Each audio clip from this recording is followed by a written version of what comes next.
Panago Pizza presents SCP. The Steve Dangle Podcast with your hosts, Steve Dangle and Adam Wilde. You know, we were supposed to have a guest tonight. And it's my fault that we don't. It's my fault that we don't. Is it? It is. I think it is, isn't it? Tell the story, Steve. Well, I didn't know there was a story. Is there a story? I thought you were teeing up a story. No. last episode, I said, and we're going to have Jeremy from How To Hockey. And then I contacted Jeremy from How To Hockey, and he told me that I booked him for next week. So Okay. we spoke to a few other people, and they couldn't either. So I'm like, you know what? We don't need a guest, though, because we're going to have Mark Borowicki and Eugene Melnick on the show. And I can't wait. I haven't seen the video yet. We actually ran out. I saved it. We ran into Mike Zeisberger, who had just done part-time sports. Primetime sports. No, that's your job. We're part-time sports. Adam Wilde with Jesse. Unemployed Sports. No, part-time. I already made the part-time joke. You sport, did, yeah. you did, and I'm just... You He's just stepped. part-time sports You know what? guy. I tell you what, it was a good show, guys. You know, when I found out that we weren't having a guest, though, no, don't leave. Don't leave. The acoustics are terrible now. They are. I know. right, I new hate show. when he does that. Yeah, new show. Part-time sports. Part-time sports with Adam Wilde. Where are my sunglasses? If we had like a production facility, we would take that and then we'd run a skit. And it'd be part-time sports with Adam Wilde. Aren't you supposed to be retired? It's part-time sports with Adam Wilde. And then we shoot fake promo shots like how Bob does, and he has his arm crossed, Adam's his looking at sunglasses you. on. He's looking at you like, you don't know. This guy doesn't know. I know. And it just shot to me going, into the microphone. Sunglasses inside. Dumb. That's dumb. Idiots. I actually know what I was thinking. You know, we were going to have a guest, and then I found out we weren't, and I thought, you know, sometimes it's just cool to chill at home with the fam. You know, like sometimes it's fun to have people over, but sometimes you need a night with just the fam and like to catch up and hang. So I'm glad that we're getting a night with the fam. We're having a sweatpants night. Totally, yeah. We're like watching Netflix and hanging out. It's nice. Miss you guys. Haven't seen you in a while. Don't try any funny stuff. Well, I mean, you know, the thing is too, like you know, our lives are like busy outside of work. So, you know, after my barbecue was unceremoniously ignored by both of you, I haven't had a lot of chance to hang out with you lately. So I miss you both. I miss you. So it's nice to see you. Yeah, the feeling's mutual for sure. There's breaking news in the NHL world. Eric Carlson? Chris Johnston. The NHL has suspended Preds Auston Watson 27 games for unacceptable off-ice conduct. And that would be pertaining to his domestic abuse? No contest to a charge of domestic assault in July. Domestic assault. There you go. Is there, I wonder, and this is sort of probably not the time to bring up this question, but if you're a legal expert, I would love to know your take on this. Is there a difference between domestic assault and domestic abuse? And is it just the way different states, like, and different states and different provinces name it? Like, is it just an interchangeable word? I wonder. I have absolutely no idea. So if you are a law major, or you're a lawyer, because we actually have lawyers that listen to this show. Weird. Hit me up. I actually want to know the difference. I have a feeling a few things might break during the show because camps start tomorrow. And, I mean, that's a little bit of good news because people were, ripping on the NHL for having done nothing. But I guess they were deliberating and waiting till the last minute. 27 games is not nothing. What did Nate Schmidt get? 20? Yes. That was a big criticism when Nate Schmidt got 20. It's like, well, Auston Watson got nothing. Well, okay, there's your answer. Auston Watson had yet to be suspended, I think. He had been. Yeah. Well, it just happened. Yeah, exactly. Like I think they were waiting to hear the details on the case too. I guess. That's my understanding. And I guess it takes time because it's not like they got Nate Schmidt's test back and we're like, 20 games. Like it sounds like that took a while. Place over the course of months. Yeah. At least weeks. Interesting that one because Nate Schmidt? Yeah, because they said it was like he says in the press release that it was like an infinitesimal, like it doesn't matter, like it's like tiny little Well, so that was interesting. It was very interesting how specific he got. He said he had like 8 micrograms of a banned substance or whatever. Which I don't know what that is. Well, and then I was talking about it on Twitter, and a few people were like, oh, why is the NHL getting bent out of shape about that amount? And then there were others that I guess were in the scientific community who were like, well, that's actually not insignificant. That's the sort of amount they're looking for. Oh. And a lot of athletes use drugs to mask it. So if it comes up at all, you did it. You did this stuff. So I don't know. Well, then it sounds like he did it. I mean, like no NHL athlete has ever done steroids. You know who needs to be tested for steroids is freaking Mark Bergevin. Okay, where did those guns come from this summer? Now I'm not saying he's actually on steroids, but holy smokes, that guy is We have jacked. a trade to announce. Any questions? We won, right? We won. Ask me if we have a captain lined up. Ask me. I don't know. Well, when was the last time you heard an athlete get bit for a banned substance and they were like, you're right, I did it? Ryan Braun, after he ruined a FedEx guy's life, and then they caught him, and then he had to admit to it. Well, good answer. But he didn't even, I wouldn't even give him credit for that. No, of course Because not. he ruined the guy's life. That was the joke. That was the joke, you guys. Well, okay, it is so rarely, like he said, wasn't it contaminated meat? Or something Ryan like Braun? that? No, Nate Schmidt. Is that what he said? I think he did. And like that's what Canelo Alvarez, I believe, said. Well, you can say anything. John You can say lots of Jones stuff. was like some sort of pill he bought at a gas station. Yeah. Like I knock off Viagra. with yeah, John knock Jones. off. I mean, I wasn't going to say it, Jesse. I believe you just did. But yes, of all the things to maybe not get knockoff. I would not do And that. the answer to your question is Jose Canseco, who wrote a book about how much steroids he That's took. true, and he never got caught. He didn't. No. He never got caught. He's very open about it. Good on him for being honest. That guy's got a thigh for a neck. He does. Maybe we should test him. Well, Nah. and it's funny that like Dingers. after all the dingers he hit, the only thing he's really known for is taking a baseball off the head and causing a home run. Oh, yeah. Which they run on every top 5 and top 10 lists ever. It's the highlight you see the most often. Yes. That and he fought a guy and lost. Not the 5th deck home run he hit in Toronto against the Jays. No, Adam, I remember him for his MMA bout with Hongman Choi. Have you seen it? No. That's your YouTube homework, everyone. It's ridiculous. His opponent is like 7'3". He lost. So there could be Carlson news tonight, but there could be Carlson news any night. That's an evergreen thing to say. Could be Nylander news. Could be Nylander news. Could have been any other night this summer too. They named Matthews captain and Tavares co-captain. They didn't, but they did interview them, and could. we'll get to that in a second. In the meantime, do we start with Eugene? Oh, Do we start with I just can't wait. Mark Bergevin, or do we start with Stevie Y? Hold on, let me answer that question for you. We don't start with any of them. Oh, gee. We're going to start with this. Can anyone tell me what special anniversary was today? September Today's a special 12th. day.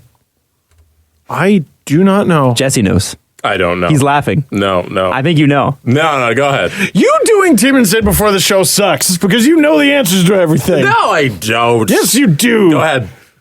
On this day in 2006, the New York Islanders signed Rick DiPietro to a 15-year contract worth $67.5 million. And by the way, even today, that would be a big deal.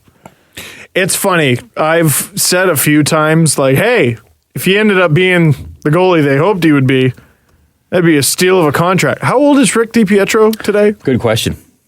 Good. I don't Too even old. know. No, I don't think there's a point. Like, Freddie Anderson makes 5. Like, I don't think there's a possibility that He's contract. 36. Yeah, no, that contract was never going to be good. And just so you know, it would not be up yet. He'd still have 3 more years left. But unfortunately, the Islanders, instead of sticking it out, decided to buy him out. And so the contract will be on the books for them for the next decade. Now, somehow, some way, I looked at Cap Friendly today to see if I could get more details on how much they're actually paying him. He shows up, but it says $0, which means I think they're paying him, but it doesn't count against the cap because we've been through a lockout. I think he was a compliance buyout. Like Grabowski Was he a compliance buyout? I'm not sure. No, there's no way. He's still on their pay. There's Yes. no so way. June 3rd, 2013 is when they did the buyout. Wow. And they agreed to pay him $1.5 million in cash every July 1st it would be until 2029. I think that would have been a compliance buyout then Yeah. because that would have been right after The the only 13 contract that's longer is Mike Richards.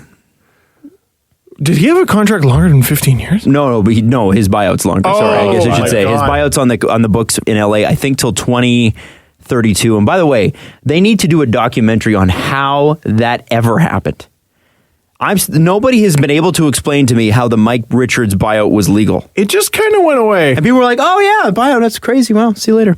Like it's Like, didn't it go to an arbitrator? Yeah, I didn't realize that was negotiable. Actually, I thought it just was.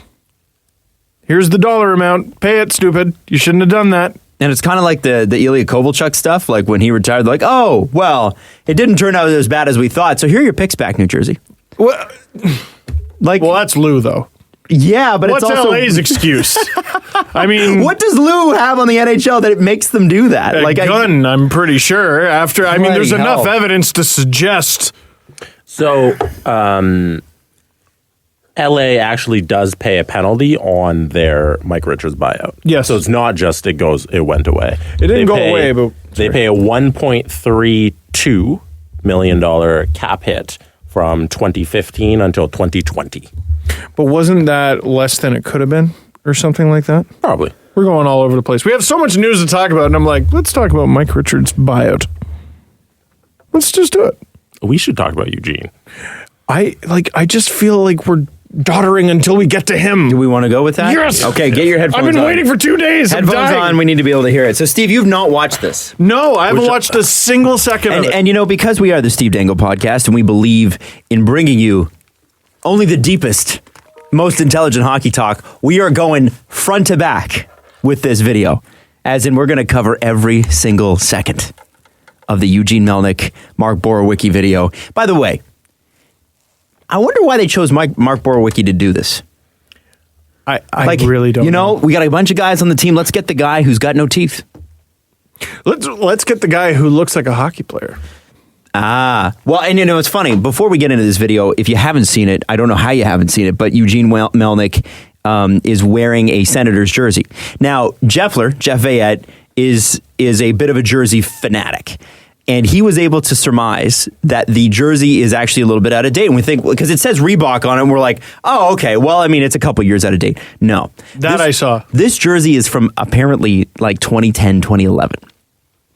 Now, does that matter? Yes. Yeah. Yeah. Do you think Brendan Shanahan would wear the pre-Shanahan Leafs logo? You're totally right. Now, question to defend Eugene. Why? Was it just his favorite jersey? Maybe he's an old man and he has superstitions and he's like, this is the jersey. We went to the finals and I was wearing it that day or something like that. Yeah, when we got swept in the finals. That's the jersey I want. No, they won a game. Did they? I don't think they lost in 5 before scoring on their own net. Oh, Chris Phillips, first overall pick, 1996. Yeah. Remember when they chose they chose him over Wade Redden? Good times. Actually, they chose Chara over Wade Redden. Or they chose Redden over Chara. Boy, that was great, Adam. Wow, thank you. 2 years ago in the Eastern Conference Finals, maybe he's wearing that jersey when that happens. Ooh, it's a good point. Also, it would have been 3 years out of date at that point. Come on, Eugene. I'm just, please let me watch the video. I'm dying. Somebody get him a stylist, for God's sakes. Okay, anyway. Dying. Please. Eugene speaks. Now, I'm going to pull this video over so you can sort of see the screen too, Steve.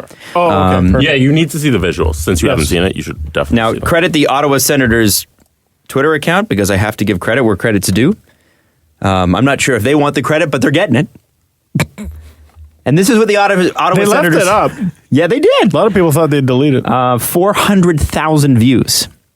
Oh my God. What's the ratio? I need to know. The ratio is 1.4 thousand responses, 291 retweets, and 1.1K likes. I'm actually surprised that's pretty small. It's not as bad as I thought. Ottawa Senators are proud to share the vision for our future and of our team and the organization. What? The Ottawa Senators are proud to share the vision for the future of our team and this organization. I can't read.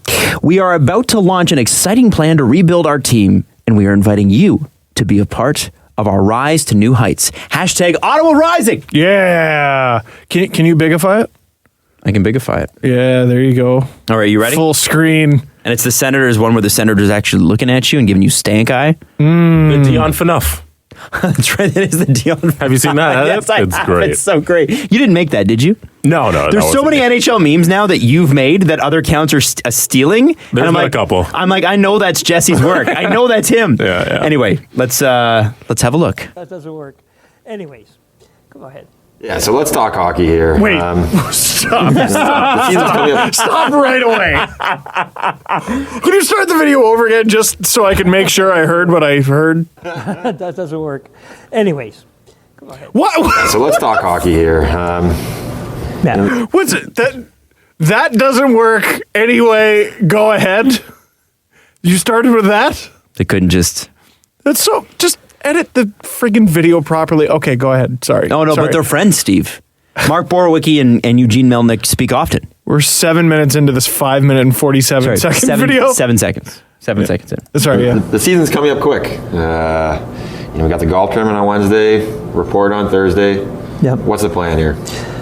well, I think there's a few things that we're hoping to accomplish. I think what our fans are looking forward to, and I'm looking forward to, is a season that's like fresh and brand new. Something that we can look forward to with young players coming in. And I think we can gel them into something, a very, very serious team. Much bigger than a lot of people, I think, believe. Right now, we're kind of in the dumpster. Everybody says, they're not going to do anything. And I don't believe that. I think that, with character in the dressing room. Stop talking! Even Eugene thinks they're in the dumpster. Stop talking. That was my publicly. He says some people think we're in the dumpster. Yeah, you're right. He doesn't think so. He thinks some people think that. Very Very big different. You know what? You're right. You're right. It's a good point. If I'm his PR rep, the thing one of the words I tell him not to use is dumpster. Dumpster is a word that I'm like, Eugene, I know that you've heard the word a lot. People use it a lot. They tweet it at you. Don't use the word dumpster. Please don't speak in their tongue. Because your PR rep, you want to move it away, right? You want to be political about this. You want to be as dry and vanilla as possible. We're 44 seconds in, and all I want to do is burst into that room and throw confetti in Melnick's face and be like, come with me, Mark! It's like, I got a getaway car in the parking lot and just save him from this.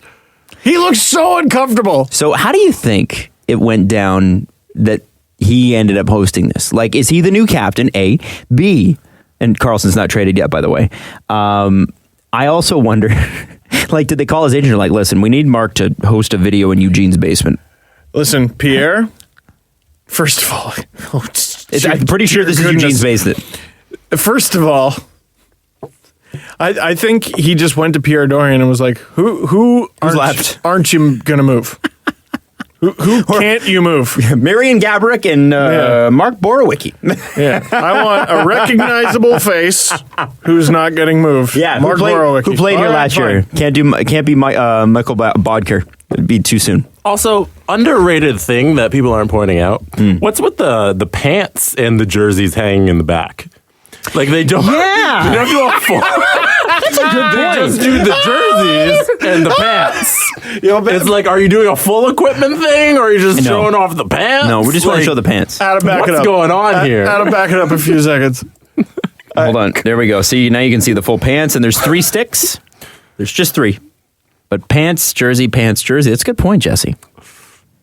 I don't know. One of those. There's 3 pants. One of those pairs of pants actually has maple leaf blue on the inside.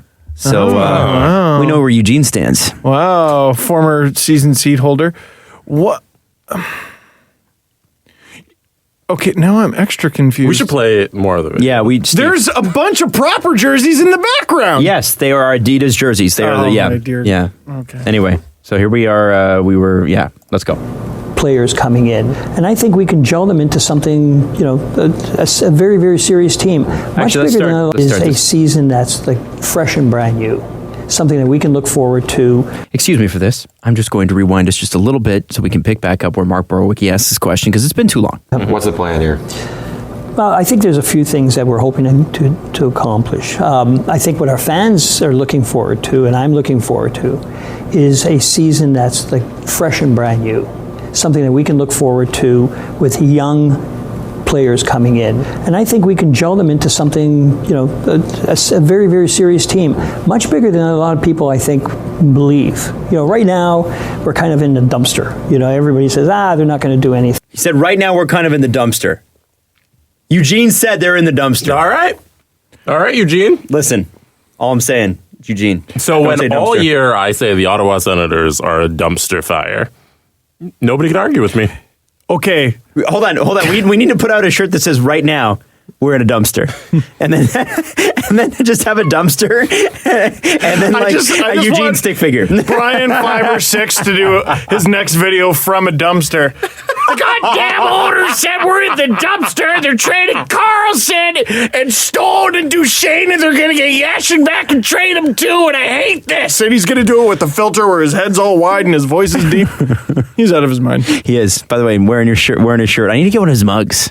Anyway. Thing. And I don't believe that. I think that, with character in a dressing room and people working very, very hard, we can accomplish more than a lot of people believe. Yeah. And it's, a lot of people said things in the last year. I think when I signed up for an owner, I really didn't expect going through something like we did last year.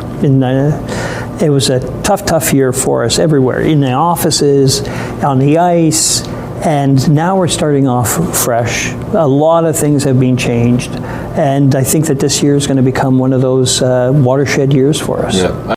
As in watershed, you're dumping the Mark Stone, Matt Duchesne, and Craig Anderson contracts? Are they the water? Well, what's interesting here is that we're going to accomplish a lot more than people think we are. I think they're going to finish in last place. So if they finish in second last place, he's not wrong. Right now we're in the dumpster. So, but later we won't be in the dumpster. We'll be standing beside it, but we won't be in it. Anyway, continue. I agree. I mean, we're pretty excited, I think. How's the dressing room? You know what? I think that was kind of a question that I was going to ask you too. Pause it. We've got some characters in there as professional. Mark Borowiecki finally speaks and he interrupts him. I was going to ask you. No, I was going to ask you. How's the dressing room? We've got some characters in there. It's professional hockey. There's a lot of unique personalities, unique people, strong personalities. Right. And I think we need to find a way to gel, to kind of make some chemistry, to really be together and come together. And, we obviously need help with that. Right. We want some outside influences and resources. And, what's your... Well, we're going to give everything we got. A lot of some people were talking in town that, he may move the team. Let me tell you, so first things first is I'm going to stick around here for a long, long time. Okay? I'm not going anywhere. Wait. And number 2, the franchise is not going anywhere. Pause. That had nothing to do with what Mark was talking about. No. He was just done with what Borowiecki was saying, and he was like, well, you know what? I'm going to talk about not moving the team anymore. Do you have any family members that you talk to, and you can tell when you're talking to them that they're not listening to you? Like they are. Yes. You're telling them, they ask you a question, you are telling them the response, and you can tell in their head that they're looking at you going, that's great, I can't wait to tell you what else I'm going to say about myself. Yes, my grandpa a few years ago. You don't have to name them if you don't want to. No, I'll just say it. My grandpa a few years ago, and he was going deaf. Oh. So that was his excuse. Mm-hmm. I don't know about how self-centered he was. No. Also, Mrs. Dangle, she just finds me boring. How old is Eugene? I would think in his mid-60s. He must be in his mid-60s by now. 67. I'll say 62. Just stick it to the Leafs. Man... Well, he's only 59. Oh, okay. That's crazy to me. We weren't that far off. No. You were. Man, I feel so bad. Okay, I'm so distracted watching them because I'm just going, okay, how could this have gone better? Well, and I want to give my perspective, but no one's going to watch 6 minutes of me because people hate me. So what we're going to do is we're going to bring in a player. And we're going to bring in a fan favorite, a heart and soul player who goes out there and works real hard. We're going to get Mark Borowiecki to talk about the players.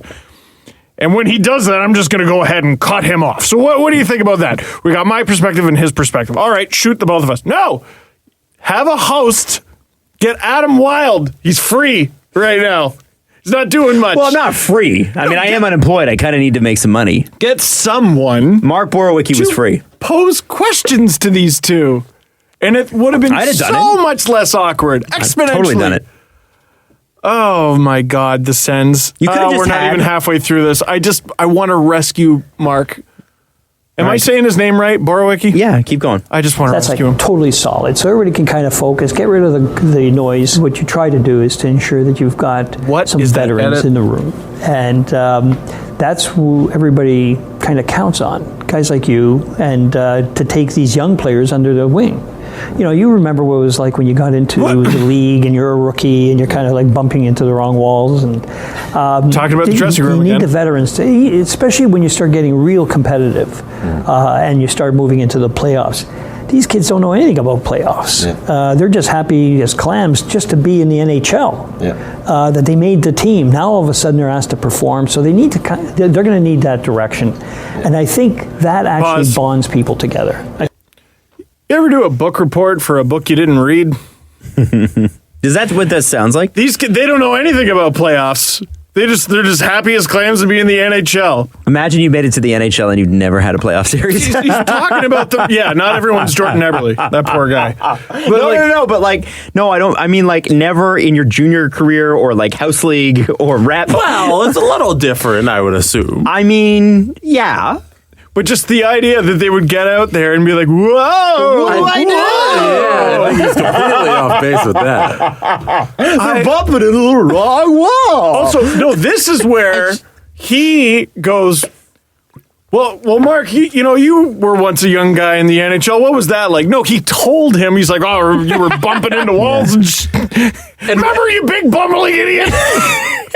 Remember when you lost your teeth? When I paid your salary for goddamn nothing? And what you owe me, Mark. That's how he got him to agree to this. And what was he trying to say? That the players on the team are going to suck because they don't know how to play hockey? I think it's whenever a team is bad, the NHL retort is let's default to character. Hey, we may not have skill. I feel so bad for Sens fans. Jesse, when we were at KISS, it was always important to have good people. Like at Sportsnet, it's important to have good people on camera, off camera. But I don't hear them going, why we win is good character people. They win because they've got the best talent. And that's the thing. Like it's. You ever see someone mansplain to a guy? I'm pretty sure that's what I'm watching right now. All right, let's. This picture, you got to take a screen cap of this. It's weird. He's mansplaining to a dude. All right, anyway, let's keep going. He's hockey-splaining to a hockey player. I think the team as a whole. I think that's a good point. I know in my first bit of time being called up and down, not only was I not comfortable on the ice, but I wasn't even comfortable in my own skin off the ice. Yeah. And having older guys who were approachable, who wanted to talk to me, wanted to spend time with me, it makes a huge difference. I think if we find that balance, it's going to be big for us. Well, it's going to be important for the team as a group, to make sure that everybody gels together, and then you cry together and you laugh together and you celebrate together, and that's all part of being a team and not playing as an individual. What's going to be different about our rebuild? I think at this point, we've got the base. That's what's critical. You've got, I think, the team that we now have just now. Wait, no, without all the additions, is a team or leadership that really believes in the total team. It's not about individuals anymore. So hold on. He said there that they have the team now that they can build on, which isn't true. We all know that. And then he's going off into leadership and character again. And they need to bring in vets, and they were hoping they would bring in vets. But so let's do that again, okay? And sorry, the other thing I was going to say is, like, as long as we're picking on absolutely everything to do with the Ottawa Senators, as Mark said today, it's cool to pick on the Ottawa Senators. No, it's just glaring. I feel bad for this team that I'm supposed to hate. All I can focus on is the damn air conditioning. The air conditioning is not even my problem. That's what the hum is. Yeah, they don't have lapel mics, which I'm really surprised about. Adam, go ahead and tell me about my team.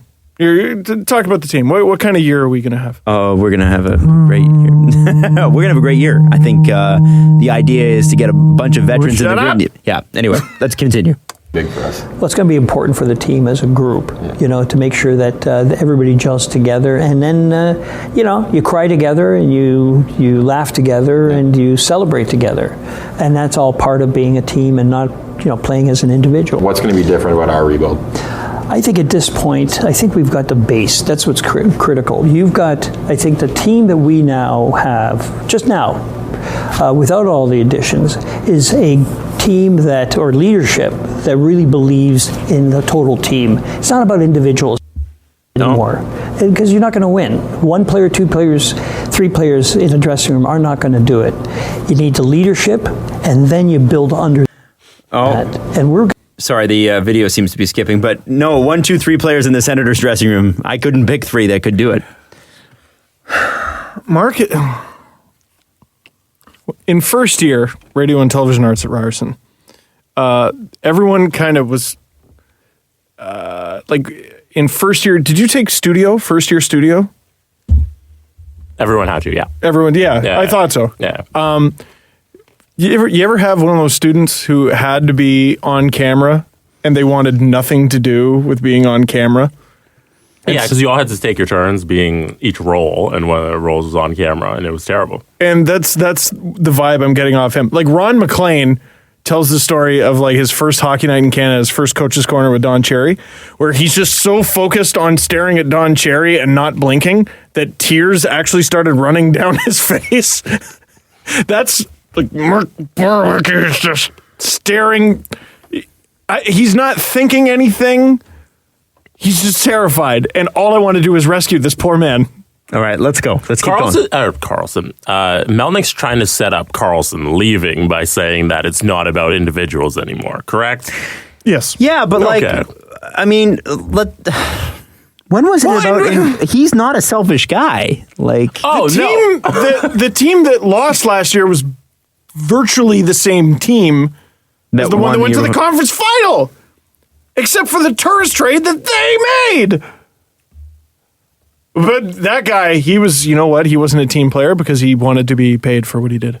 We're going to build that with young prospects that are now coming through.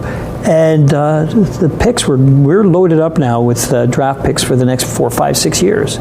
So what's the best part about that one? Wait, what? So you're not allowed to trade prospects beyond 3 years ahead of like the year you're currently in. Is that a rule? That is a rule. So the fact that they're loaded up with prospects in years 4, 5, and 6 is they have the exact same amount of draft picks as everybody else at this point. I mean, they got, Brady Tkachuk is going to be a good player in this league. That's cool. They also Thomas don't. Chabot, do you have the cap friendly open? Can you Yeah. open their cap friendly? Let's see how many picks they have. What? How dare you, the balls, the huevos, to bring up draft picks when you don't have your first? You said rebuild in the video. What's his exact line about the draft pick? He says we have picks lined up in years 4, 5, and 6. This guy cannot help himself. Here we go. Oh, for God's sakes, Twitter, come on. You need the leadership, and then you build under that. And we're going to build that with young prospects that are now coming through. And the picks, we're loaded up now with draft picks for the next 4, 5, 6 years. What? You can't trade beyond the next 3 years. Also, let me ask you this. What prospects? Dude, Belleville sucked last year. I mean, is Thomas Chabot still a prospect? I'm trying to think of, because Who else? One of them was up and down and another sort of made the team. I mean, Ottawa doesn't have. You know who would have been great for them? But Dahlin. Not Rasmus Dahlin, the other one. The one Jonathan? they traded for Alexander Burrows. That one's still rough because, damn, they almost made it. Jesse, how many picks are they loaded up with? Well, they have a third-round pick from the Penguins, but they trade their own third-round pick away, so they don't get a leg up on there. They got a worse pick. Yeah, so this coming draft, they have an extra pick from the Flames in the 7th round. Ooh. That's cool. Cool. Yeah, and then 2020. They could get 2 Andreas Janssens out of that. 2020, they're missing their 5th, but they have a 6th and a 3rd Ooh. from Columbus and San Jose. And then in 2021, they just have all their picks. Yes, but Jesse, what about 4, 5, and 6 years down the line? You know what? In each of those years, they have 7 picks. Wow. Whoa! Including their own first. Hold on, 21 picks over 3 years, guys. That's big. That's big. That's a whole hockey team. Not bad. That's a whole NHL team right there. know? You need to just sign one backup goalie, you're set. Wait, how many picks do you get every year? I believe, it's got to be like 2, 3. It's 7, Is right? it 7? So they just have all their picks. Because you can't trade for picks that far ahead. So they've gained nothing, and they don't have a boatload of picks. Fun. Good job. Good job, Ottawa. Cool. But right now, I think you would be very excited, and you've seen some of them already. I've had a chance to interact with them. I saw them before they went up to rookie tournament. Right. We skated with them. There's some good kids. Some they serious got high-end talent, but they're great yeah. guys off the ice. And I think we're in for something special when a lot of these guys are ready to play. Well, that's what our rebuild's going to be. It is kind of a cliche kind of term, but we take it seriously. I think this coming year we're going to have 10 out of the 22 players are going to be new, meaning they're either rookies or they've played maybe under 10 games last year. Yeah. And then the following year, it's going to go up to about 15 of the 22. Now, maybe Marian Gaborik probably played less than 10 games last year because he was injured, so maybe he means that. Also, that number's not right. Is it not? No. Somebody came out. The Senators PR, I think, sent a note today, and they're like, Eugene was looking at last year's opening night roster and compared it to this year's opening night roster. Which is not set yet. Is not correct.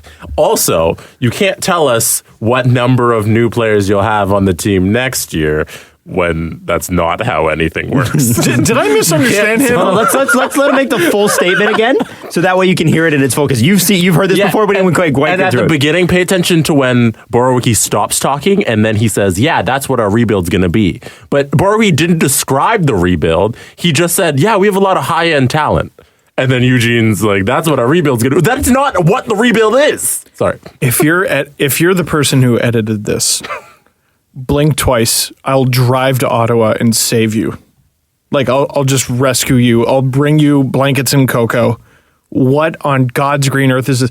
I've told the story many times, editing highlights at Leafs TV back when Pierre Maguire did games. My edits were trash. They were just smashed together macaroni pictures, garbage, because this freaking guy would not give you an audio in or out. And I'm looking at so many of the edits in this video, and they're garbage. And I know it's because you weren't given an in or an out. And he's not saying anything. He's talking the whole time and saying nothing. All right, so let's continue. My God. But they're great guys off the ice, and I think we're in for something special when a lot of these guys are ready to play. Well, that's what our rebuild's going to be. It is kind of a cliche kind of term, but we take it seriously. I think this coming year we're going to have 10 out of the 22 players are going to be new, meaning they're either rookies or they've played maybe under 10 games last year. Yeah. And then the following year, it's going to go up to about 15 of the 22, maybe 16. So that's a total turnover, which is what exactly should be in a rebuild. For sure. Imagine having 15 rookies. So hold on. Now, is that a compounded thing? So are they going to play 25 different rookies over the next 2 years? Or is it the 10 rookies carry over to the second year and then they're going to add 5 more to that and it really only works out to just 15? Option C, he pulled it out of his ass. He pulled this entire thing. I looked at that when the first time I saw it, I was like, wait a second. There's only 22 people on the roster. How are you going to get 10 and then 15 more? Mr. Melnick, here are some notes we'd like you to consider. But I'm just going to wing it. But also, if that were the case, Mark Borowiecki's out of a job, at least in Ottawa. No. They're replacing him. No, he's the captain. No, we're going to have 10, and then we're going to have 15. And Mark? We're going to have nearly total turnover. Isn't that great? Feel good about that, Mark? So when they manage to get 3 extra guys on their roster, is that just going to be a new rule for everybody? Well, I mean... You get 25 guys now? Dude, Jesse, Ottawa could never pay those salaries. That is way too much money. Come on. No, but they'll all be on entry-level deals. Because we have 25 rookies on our 22-man roster. And they'll have to pedal the bus to the next stop. The 3 extra guys will pedal the engine. It'll be a pedal Also, engine. your point about thinking about the pants. the pants. The pants point are about the His head is between 2 pairs of pants right now.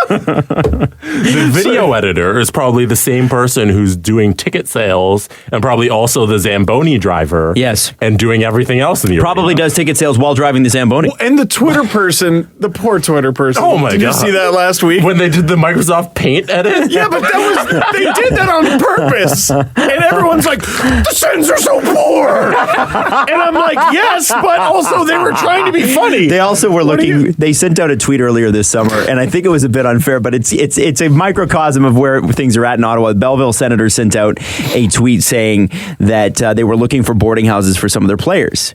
Now, Yeah, wait.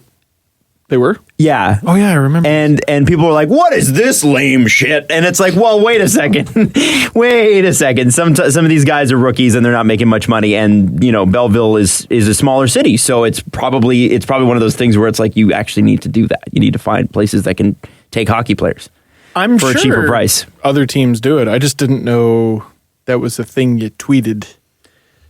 Like, shouldn't you, I don't know. Well, I mean, they're new in the community, so I can see how it can. That's one thing. guess. I'm not going to nail them to cross on that one. I think that's fine. You're looking for places for your players. The Ottawa Senators are not going to go buy a house for them all to live in. That's a terrible idea. Tweet us if you're a Belleville Senators season seat holder.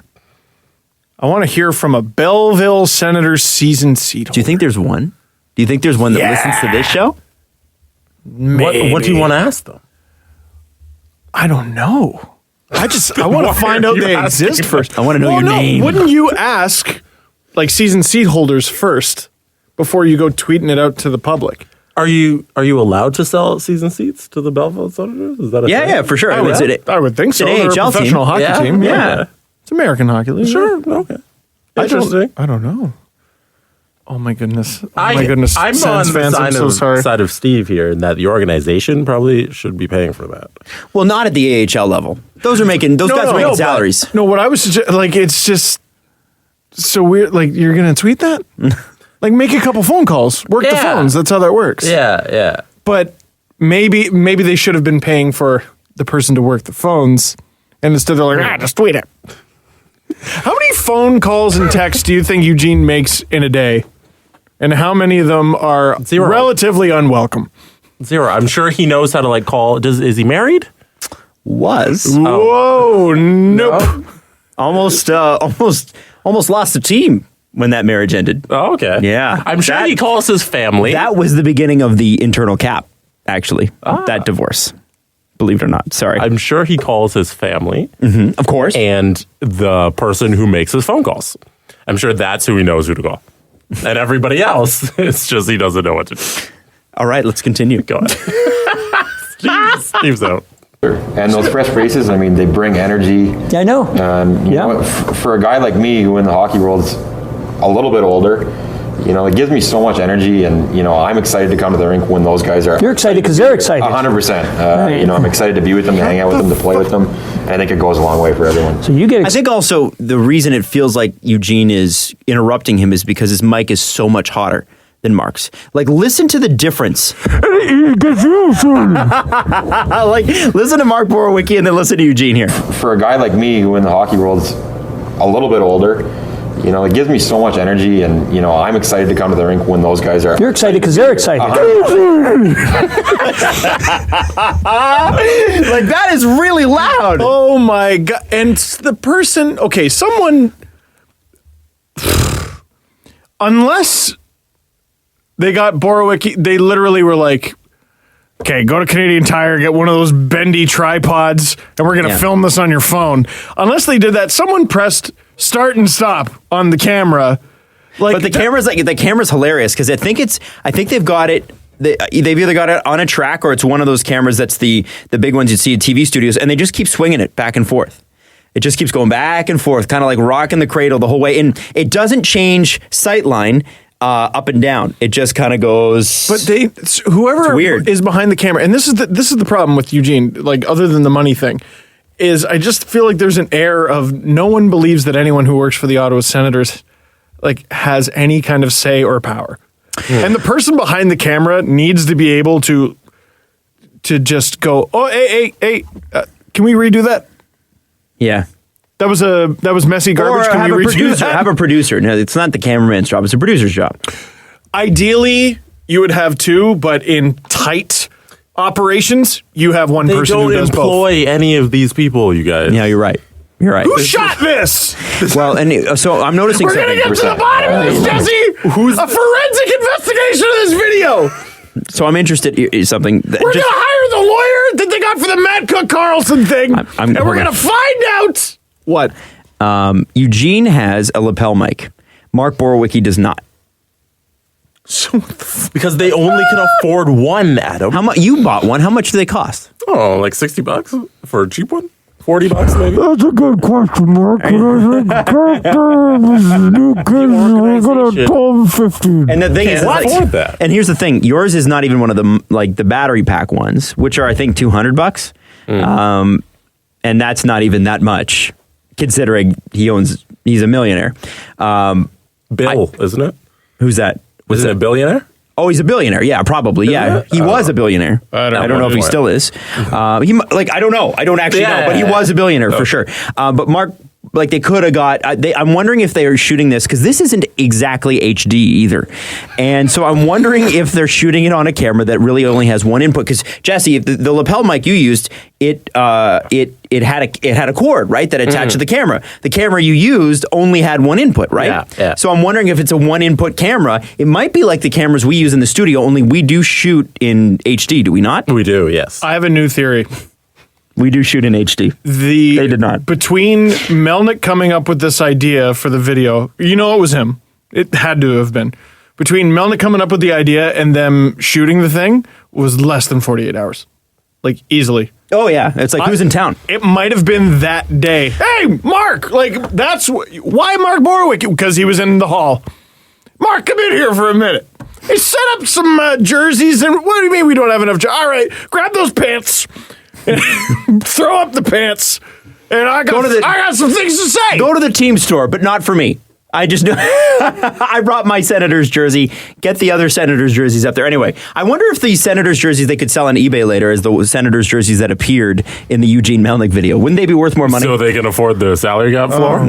Or some boarding houses. And your theory about only one input is incorrect because there's two cameras. So they could have just hooked up the other lapel to the other camera. So they were just lazy. So I Or also cheap. think they just owned one lapel. No, I'm always going to give credit to the people who work for the team. Of course. I don't think they were given the tools to succeed. Oh, I think that's fairly clear. Yeah. We're not riding them. Excited to be with them, to hang out with them, to play with them. And I think it goes a long way for everyone. So you get excited because they're excited, gets me excited, gets all our fans excited, and our Love it. sponsors. I So think it's going that's to what work you out. think, I think Eugene. we're looking forward to Wait. Hold on. Did you catch that? Can you Sorry, read that line? sentence? You must leave I that. railroaded the best parts. Damn right. it.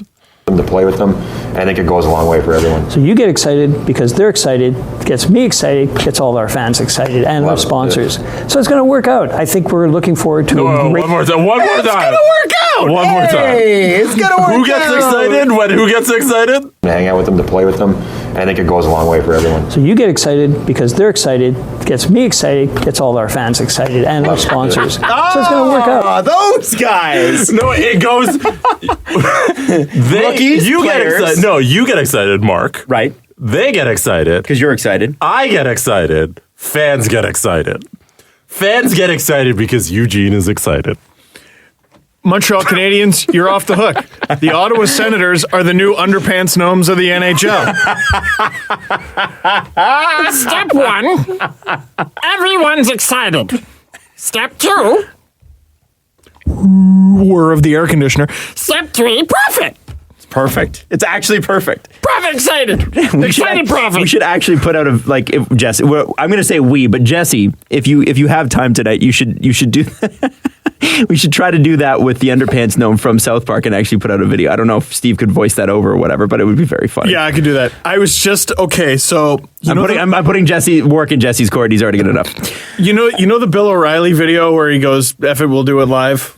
Yeah, that video, that famous video. Sting. Have you ever What do you mean Sting? Sting. Here's Sting. You know that cut off his very new well. album. Take it away. And just starts tearing off his jacket. And here's Sting. What does this mean? There's a spoof to play us out. What does that mean? Sorry. There's a spoof of that video where there's a guy who pretends to be the producer behind the camera. It's, I'll write it and we'll do it live. Why would I let you write it? You can't even read it. You troglodyte homunculus. He just screams That's at funny. him. That's funny. All right. So, no, wait, though. I want a version of this where the producer behind the camera is Brian 5 or 6. Brian? You haven't mentioned Carlson once! Bobby R! We're over 5 minutes into this video in Ottawa, Canada! We haven't even mentioned the captain of the team, Eric Carlson! Sorry. Here we go. To play with them, I think it goes a long way for everyone. So you get excited because they're excited, gets me excited, gets all our fans excited, and our sponsors. So it's going to work out. I think we're looking forward to a great, great coming year. Oh, sure. I really think that the fans are going to be supportive. We got some great fans. These are great, great hockey fans, great sponsors. Except when they don't show up to the rink and then you have to move the team. Why does he keep bringing up a sponsor? Because it's the outdoor game. because it's the outdoor game, and that's the time to say it. We've got some great, great fans who never show up and buy tickets, so I might have to move the team. Oh, my God. And they wonder why they think that the team is going to move. Anyway, let's continue for 13 more seconds. And we just got to give them the hope that they know that we know what we're doing, and that translates into the team knowing what they're doing and putting some wins together. I agree. Shooting for the Stanley Cup. Yeah. No less. It's awesome. No less. Listen, thanks very much. You. We're in a rebuild. No less than the Stanley Cup. That's like Paul Maurice when they missed the cup, and he's like, "Well, we didn't make the playoffs this year, or they missed the playoffs last year." And they're like, "Oh, our goal every year is to make the Stanley Cup." Well, Paul, you like, what the hell are you talking about? Make it. There's benchmarks, Paul. Don't lie. This, I've seen first-year projects that went better. And it all comes back to this dude. Listen, huge. Mr. Melnick. I like huge. Listen, huge. You Huge know, doggy. You know, you spend your money. Huge doggy dog. You know, Huge doggy dog. Huge dog. We need t-shirts. Dog. Huge doggy dog t-shirts. Huge dog.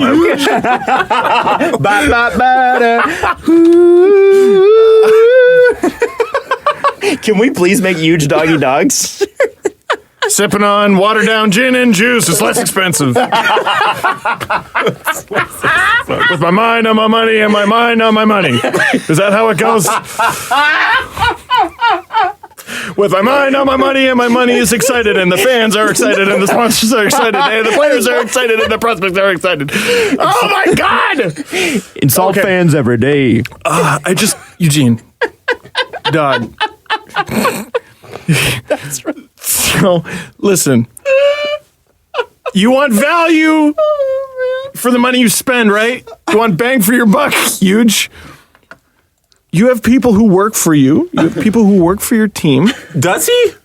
Does he employ anyone? We don't actually. Or is it Sparta Cat doing all this shit? Is Sparta Cat the only one employed plus the players, and that's it? That's okay. That's another scene. Brian just going, somebody talk to this guy, and Sparta Cat just shrugs because he can't talk because he's a mascot. I don't know what to tell him. Mr. Melnick, you have people you employ. Mm-hmm. Listen to them. Come on. There is absolutely no way there was any input from anyone who gave you their real opinion. You might have asked some people, like, wow, what do you think of this? I think the people who work for him are either ignored or they're scared to tell him the truth.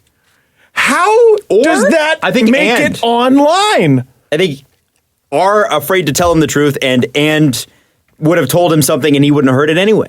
There's no way. Like, the thing is that there's, for sure he looked at that before it went online.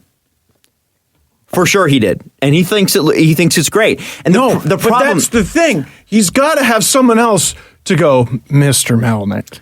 Absolutely not. But Steve, he's needed that for years. Why would that change now? Oh my God. Like, I just think, like, he came on and gave his best. Troy McClure. I think it's going to be a great season. because they're paying me to say that. You know, it's that oh, I'm going to smile my way through this one. This is going to be great. And I got to tell you, I wouldn't be surprised if him and ex-veteran from the team are making the same video next year because of a disastrous season. Oh. And listen, hats off to the players because this is not an easy situation. And hats off to the fans because, man, if you can stick it through this, you can stick it through anything. We're not attacking you. Is there a lack of talent on the roster when Erik Karlsson goes? Yes, there will be a lack of talent on the roster momentarily. And then they'll get some good prospects, hopefully, and some good picks or whatever. Good for them. Mark Stone, Matt Duchene, just gonna throw it out there. By the way, Mark Stone said he's not bitter about signing a 1-year deal with the Sens. He said that today. And I think that's mostly because he knows he's leaving. There's a trade or a contract that's coming in his future. He's a UFA next year. They're going to trade him. I just feel like, I hope no one gets it twisted. This is directly at them. This is embarrassing. This is not good enough. And have you ever heard the? I love military history. So there's like you're gonna laugh. I can already say I haven't heard this. An army only marches as fast as its slowest member, right? The slowest soldier is as fast as the army can go because you always have to wait for the last guy, right? See, not if your plan is just to leave him behind. Well, I mean, then sure, you're in the clear. Sure, and that might be the case. And I think the NHL... And then there's Eugene just walking in front of everyone going, here, watch this. If the NHL wants to be taken seriously, they are taken as seriously as the Ottawa Senators are right now.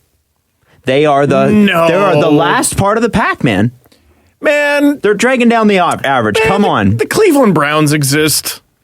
The Cleveland Browns might win 5 games this year, man. They just had didn't I see that they had their best start since 2004? And they tied. Yeah. I'm a little embarrassed as a Steelers fan, to be honest with you. They beat the Baltimore Ravens back in 2004 in the first week of the season. They haven't won since. They haven't won the first game since. They've won since 2004. They haven't won in the first week of the season since. They haven't won in their first week of the season since George Bush's first term. Yeah. Mission accomplished. Right? Mission accomplished. We tied a game. Hooray! There's other jokes. I don't look at it as a league thing. It's just, I feel so bad for Sens fans. And I'm not supposed to feel that way. I know that you... I'm not. I resent that I feel sympathy. I know that you and Gary Bettman have had your differenmes. I know you guys aren't talking. Banned! Now. Yeah, he's banned. Still banned. Yeah. Do you not feel a little bad for him? Oh, yeah. I mean, he's still got a job to do. And... I know he gets paid. Does he get paid enough to deal with that guy? This is the thing. Yes, with Eugene Melnyk, you go, why does Gary Bettman make $8 million a year? That's why. Imagine sitting in a boardroom and Eugene is there trying to tell you anything. You imagine... What do you think Jeremy Jacobs, owner of this... just about to say. What do you think Jeremy Jacobs and Eugene Melnyk talk about? If Jeremy Jacobs even talks to him. I don't know what Jeremy's like. Imagine mediating a conversation between Jeremy Jacobs and Eugene Melnyk and trying to come away with anything of value. Oh, my God. It's a time. So the Sens are going to be fun. And Mark Borowicki's right. It's a little unfair to pick on the Senators players or the fans. No, that's not what he said, I don't think. I think he said... that he's excited and the fans are excited and the players excited and Eugene Melnyk's excited and the sponsors are excited. And everyone's super excited. Sorry, no, and we're not in a garbage. My mind on my money and my mind on my money. Okay, New Jersey, just a dumpster with excitement written on it. I think we've got 3 t-shirt ideas. Pointing up. I'm excited. You're excited. The sponsors are excited. No, on the front, it's... I'm excited. On the back, I was excited. Yes. And you stand next to sponsors and you say, I'm with excited. You know how there's that circle of recycling where there's arrows pointing to this? This becomes this, becomes this. It should be the fans are excited and the players are excited and the sponsors are... Eugene's excited. We should have a... All right, we got 5 t-shirt ideas here. Let's put them all out. Remember, we have to put all of these out, and also, What was the Snoop Dogg and Dr. Dre one? We had one. Eugene Doggy Dog. Huge Doggy Dog. Huge Doggy Dog. My mind and my money, and my money is excited, and the sponsors are excited, and the fans are excited, and I am also excited, and the players are excited. All right. Oh my God, that's enough. That's enough. What's next? I think of that. Oh my God. All I can think of is old gray mare. She ain't what she used to be. Who's got the better 80s haircut? Eugene, or Daryl Cates? Ooh, Daryl Cates still, I think. Because at least with Eugene, you get the impression that he's tried to age with it. Whereas Daryl Cates is, in his mind, as old as he was in the 80s. Just looking at his hair. Just based on his hair. Does Daryl Cates like to tan? No. He likes to, in Seattle. He doesn't get a lot done. There's too many clouds. Too many clouds in Seattle. That was good. I'm proud to be your friend. That was a great joke. That makes up for the joke that you stepped on of Jesse's at the beginning of the show. You're up now, my friend. That was a good one. Yeah, I'm a volume shooter. You're even par. You're even par. All right. What do we think of the Max Pacioretty deal? Hey, man. I thought it was good for both teams, which I rarely say. Vegas continues to improve. They bought low on a guy who's a consistent 30-goal scorer in this league. Mm-hmm. And had he not been injured, would have been on pace to score 21, which would have been a disappointment for him. Montreal gets a good return. And, it's funny. Marc Bergevin pulled off a great trade, I thought, and he refuses to call it a rebuild. But if he called it a rebuild, he'd be doing a good job of it, I think, and fans should be... fans would be on board with it. They have so many picks. Why are they so... See, they actually... So maybe Eugene was looking at cap-friendly. And the wrong team. And he looked at the wrong team and was like, we have so many picks through 4, 5, and 6. How many... Like, the Montreal picked, if I'm not mistaken, 4 times in the second round this year. Yeah, after picking third. And so they won the draft lottery and picked 4 times. And that's how I thought they were going to get... who did we speculate? Ryan O'Reilly. Ryan O'Reilly, yeah, because they had all of those picks, and we're like, they can't possibly draft 4 guys. And I believe it was that. Was there not a 3-way trade with LA and Buffalo where Ryan O'Reilly went to Montreal, Pacioretty to LA, and then somebody went to Buffalo? Bergevin, I think that was the deal. And then the Pacioretty didn't want that deal. As well. Yeah. He swung and missed on at least 4 things. Mm-hmm. Yeah, like Eric Engels wrote a really interesting piece at the time saying he almost had a great weekend. Exactly. And which, you know what? But who gives a shit? Well, yeah, almost. I don't care about your count. almost. The Leafs almost had Gretzky. Unless it's horseshoes and hand grenades. Jesse. You see? Because hashtag old guy things.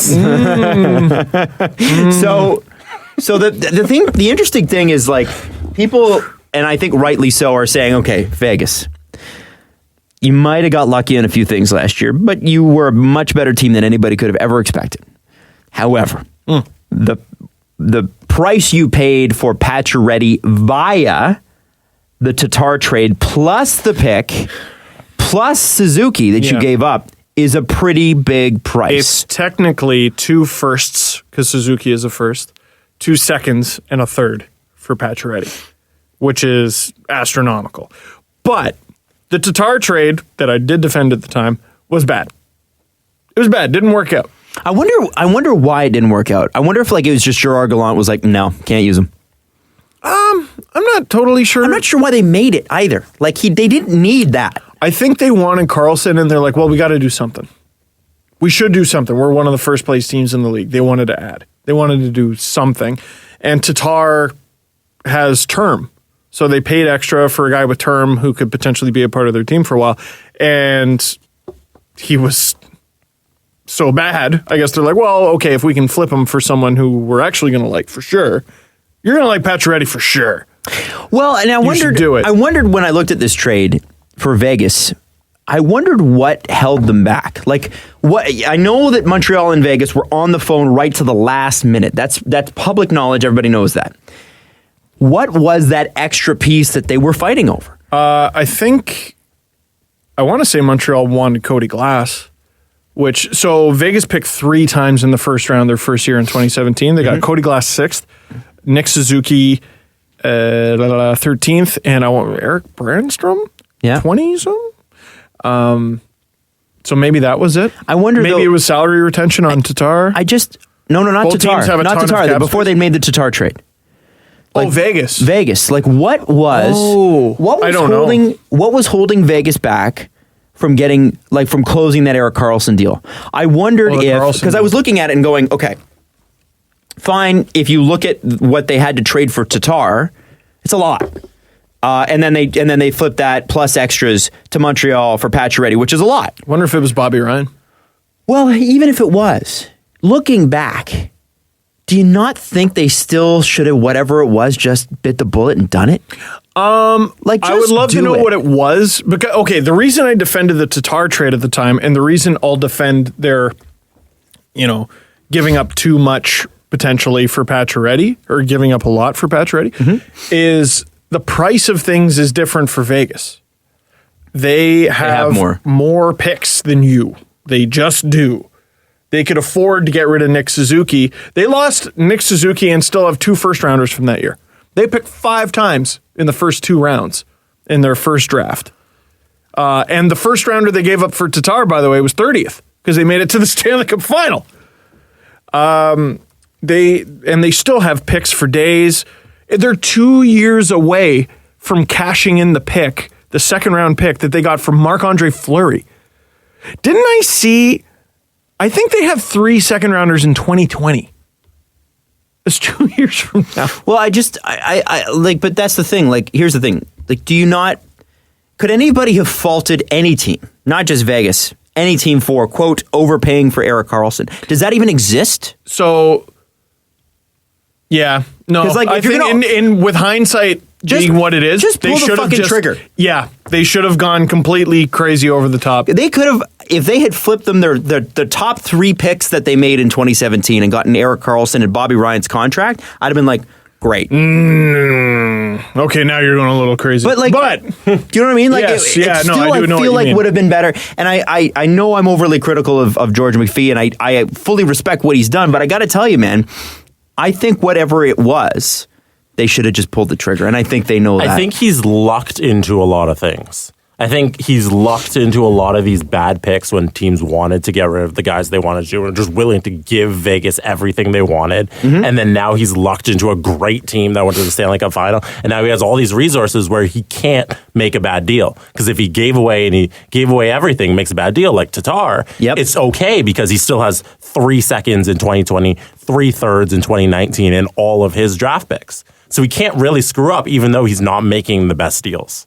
Exactly. I think that's a great perspective. And speaking of luck, not only did Fleury way overperform last year, dude,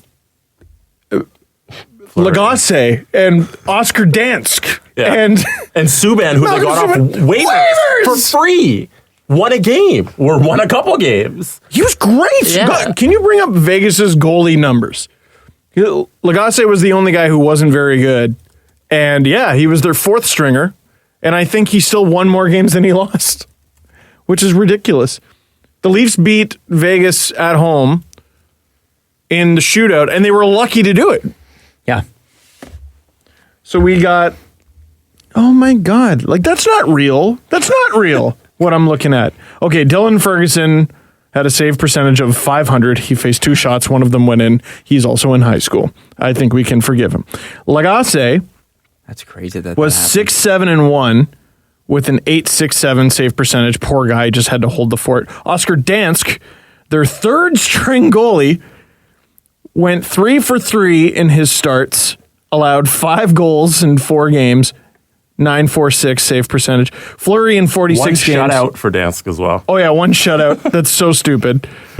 Fleury was a .927 in 46 games. 29-13-4. Screw you, that's ridiculous. Okay. It's not even the best win percentage on the team. Malcolm Subban in 22 games, 19 starts. He was 13-4-2. And he was only a .910. When you have goaltending like this, that's just so out of this world, how can you do anything bad? Oh, boy. Man, you don't get the same goaltending as last year. Mm-hmm. William Karlsson doesn't friggin' and you're shoot trading 30%. away everything all willy-nilly and not signing anyone. Well, they did get Stastny. We had a board of what they lost today on Tim and Sid, and in this offseason is Pacioretty, Stastny, and Nick Holden. And out from their roster is James Neal, Thomas Tatar, David Perron, Nick Suzuki, Clayton Stoner, and Lucas Spiza. So not the worst you're losing. No, well, and the problem I have with Suzuki's this gotta hurt. graphic that some idiot made. No, okay. So they James Neal, they legitimately lost. Yes. David Perron, they legitimately lost. Suzuki wasn't on the roster. Tatar played 12 playoff games, and all they gave up was picks. Stoner was literally a cap dump. See, but and those Lucas Spiza is a bad. He's not good. 1 first and 2 seconds for Tatar? First, second, and third. First, second, that still matters. Like Clayton Stoner didn't even play last year. But like in terms of affecting them on the ice last season to this, yeah. I don't think it's a big hit. Even Nick Holden, I'm like, that's not a huge addition. So really, Neal and Pacioretty, I would say at least cancel each other out. Perron and Stastny, you're just exchanging needs. And then It's also a Spiza you center can and replace. Center and a winger. Yeah. Neal and Pacioretty. Yeah. But No, Neal and Pacioretty, no, they're both wingers. Stastny's a center. oh, sorry. Tatar is apparently sometimes plays center, but he's both wings. Honestly, looking at this graphic, I'd say they improved. I'd say they got better. We'll see if William Karlsson puts up 42 goals. What a shitty graphic, though. Sorry, by the way, for anyone who thought I was joking about Vegas, next year they got their first, second, third, Nashville's third, Jets third, fourth. They got 2 fifths. Who cares? 2020, they got their own first, their own second, Dallas is second, Pittsburgh second. How do you have 4 picks in the first 2 rounds 2 years from now? I also want to say this. After making it to the Cup final. It's not Having fair. finally known, which I did not, that you can only trade 3 years into the future, I think they should open that up. I think that's total crap. So I want to see all like NHL trades are just WHL. I want to see like OHL, WHL, like we're trading the next 5 first round draft picks. Like the NFL's like that. They trade whack draft pick. Like Khalil Mack got 2 firsts. Now Khalil Mack's amazing, but it was like that's the kind of like who would get 2 first round picks in the NHL? Can you look up the Braden Shen trade in the WHL? It was like the Saskatoon Blades. It's really funny. Really funny to look at. But yeah, now looking at those picks, like if you just go to Ottawa and just go, we'll give you all our second rounders for the next 3 years. Yeah. And I don't know, something else. Yeah, they probably should have blown the doors off for Karlsson. They should have just said whatever you takes. Really tie the bow on the fairy tale. On January 10th, 2011, the Brandon Wheat Kings have announced a major deal on this morning.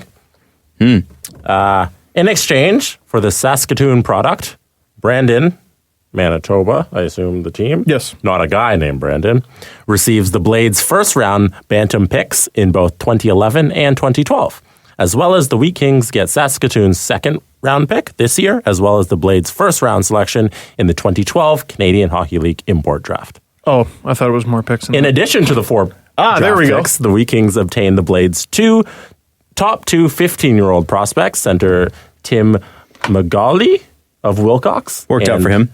Defenseman Arten Nickel. I wonder if those guys are. I wonder where those guys are. I have no idea. Man, anyway, interesting. All right. Wasn't that crazy? Yep. Sorry, that was a dud. My fault. Yeah, back to plus one. No. Plus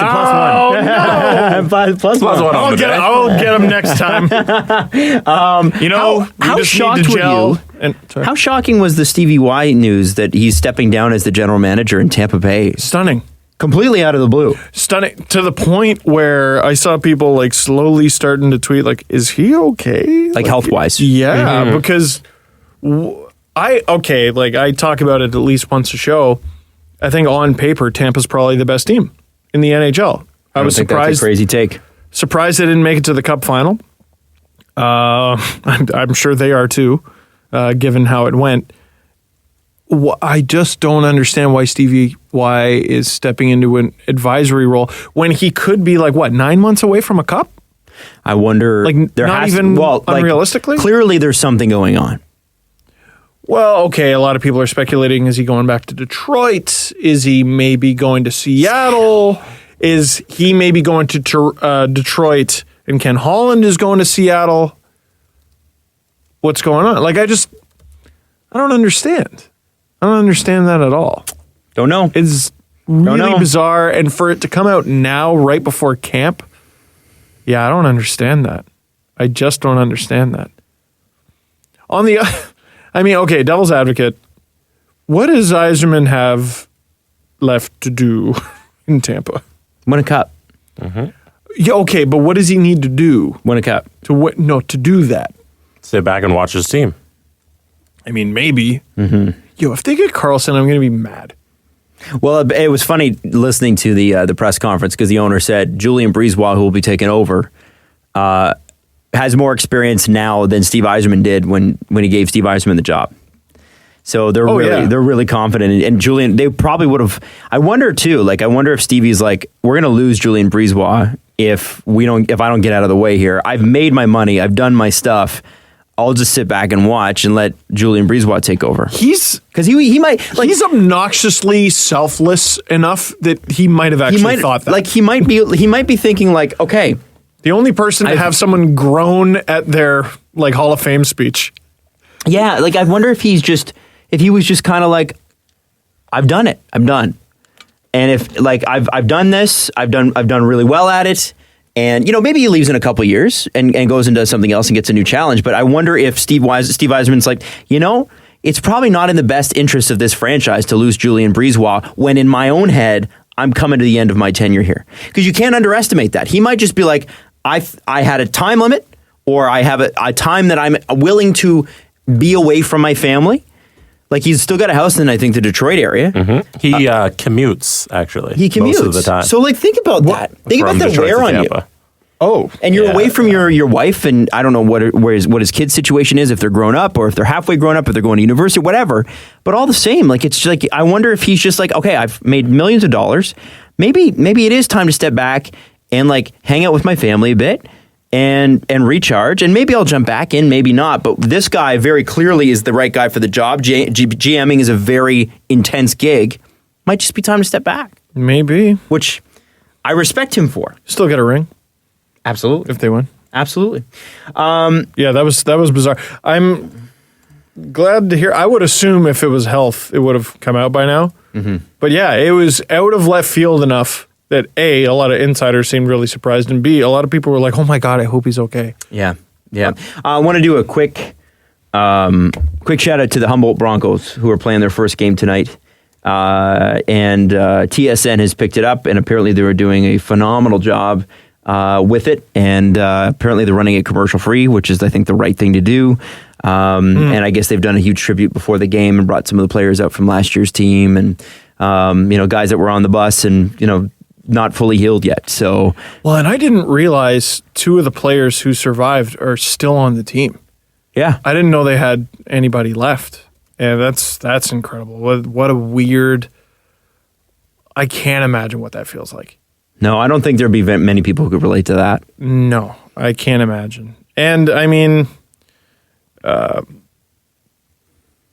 I don't even know what to say. Yeah. So, I mean, if you're able to watch that tonight, obviously we had to record, so we didn't. We'll go back and watch it after. But just a big shout out to them, and hashtag Humboldt Strong, and thinking about it. It was just a very, very, again, still emotional. Still not over it. Still not past it. It's one of those things that's sort of stuck in our fabric now. How do you process that? Right? Yeah, exactly.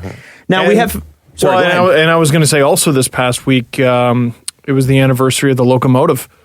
Was it? Disaster in the KHL, yeah. Wow. That's one that, like, I mean, it was pretty sad at the time, but, like, it's still, like, I don't think I've fully processed that still. Like, there's times where I'm like, I'll think about, like, the Leafs that I watched growing up, and I'll be like, Igor Korolev is no longer with us. It still Pavel happens. Dimitra is no longer with us. Like, it's weird. It still happens. Like, I had someone go, like, whatever happened to Alexander Karpovtsov? And I'm like, well, he was on the plane. Yeah, I was on the train on my way downtown to shoot a video with Andrei Osachенko when we were doing the Russian videos, and I woke him up with the news, and he was like, well, what? Because he actually knew a couple of the guys on the team from when he covered the World Juniors the year before. Yeah, sorry to bring the show down. Well, we're talking about hockey. But damn. Crazy. Hug your friends, hug your loved ones. We've got nothing on Nylander yet, although I was thinking we might hear something, but obviously I think with the Humboldt game going on, I think all NHL news that would be announced is going to wait until that's done. That's probably a good call. Yeah, I think that's the right thing to do. Nothing on Nylander yet, other than John Tavares earlier in the week saying, well, we expect him at camp. Well, what else is he going to say? We did have today. Are you moving on from Nylander? Oh, should we continue on Nylander? I just had a couple questions. Oh, sure. Okay. First question, the speculation that he wants $8 million. Now, does that come out because they are negotiating, or do you think there's something there that was ugly? No. Okay, when we... I don't trust it. One of the first things that we did on this show was Nazem Kadri was negotiating his ELC to bridge deal contract way back in the day. We had David Alter on it. David reported that Nazem Kadri had asked for something like $6 million. And Nazem Kadri actually replied directly to David Alter and said, no, hashtag bad cred or something like that. Yeah. And then the next year it was like Tyler Bozak was asking for $6 million and everybody's like, But remember, asking for and getting are completely different things, right? So I think in this, from what I've heard, Chris Johnston was on The Good Show with Ben Ennis and JD Bunkus today. And he said it depends on the length of the deal. Like he said, if we're talking an 8-year deal, expect it to be about $8 million. And don't guys. The cap has gone up. And it's interesting. I was looking at a graphic, and I think it was James Myrtle that retweeted it. But if you were to pay Auston Matthews, I think $4 a year. If you were to play, I saw that. All the cap percentage. The cap percentage. It would be like he would, based on how the cap went up, he would make more than Connor McDavid to have the same percentage, obviously. But then that's Connor McDavid. That would be Connor McDavid, yeah. But if Auston Matthews makes $12.5 million last year, his next, let's say he makes the Connor McDavid contract. Then they give him that, which is conceivable. Mm-hmm. So they give him the Connor McDavid contract. His percentage of cap is actually it's a bit of a difference. It's I think it's like 5%. I can't, with Auston and Mitch and Willy, with all of them, you're going to make your money. What's the illusion here? Your team just got John Tavares. Use your head, win a cup. Look at Tampa. Use your head, win a cup. If I'm Mitch Marner and I say, I want money more than a cup. You talk to your insurance company, Mitch. Trade me. You go right ahead. All right. Here's the thing. Look around the league. Look at the Penguins. Look at the Blackhawks pre-bad. Look at the Kings pre-bad. Can you use your head, man? Look around the league. Look at the teams that have been successful. Guys, they could still afford them all if Austin, if he gets 12.5 and Mitch gets 10 and Willy gets 8, they can afford it. I don't know about that. Can you buy a house with a Stanley Cup? No. You need money. It's true. I mean, Jesse makes a good point. Well, and what is he going to do with only $7 million? Yeah. I think they go. It's not 8? It's that, South Park episode. It's like, William Nylander was going to buy a gold-plated Bugatti. Now he can only get a silver one. I wanted a Ferrari cake. You brought it up, not me. That's bingo.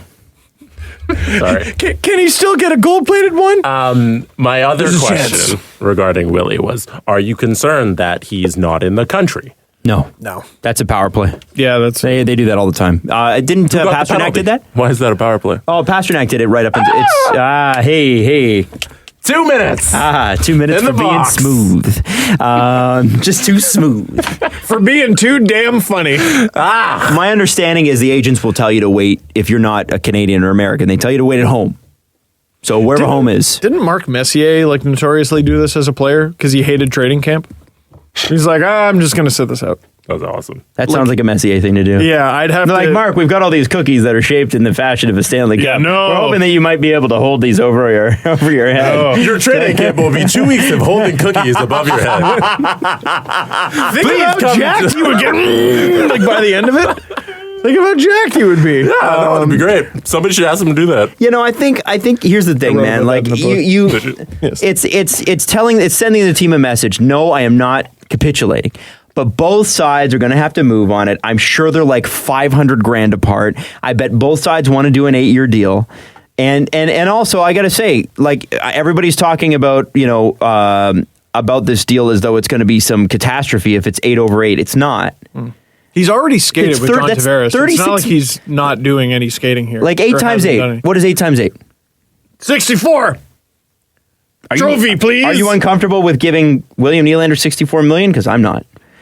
Mitch Marner at $10 million? I mean, that seems a little high to me. You're throwing out crazy numbers. That's right what now. he apparently wanted. That was the report don't that made in the give it summer. to him. No, you can't. You can't. I don't mind them being up there. But I do feel like, yeah, you're right, Steve. It's like you're going to win a cup. Can you give up $500,000 a year? Give your head a shake. And the percentage of the cap. Okay, I understand that. Give your head a shake. And also, when these guys, it's not like these guys are not going to get another. Assuming they stay healthy, it's not like they're not going to get a second big contract. They sign these deals, these long 8-year deals. They're going to be like 29 when they're unrestricted free agents, meaning that they're going to get another big contract. So they'll probably be okay.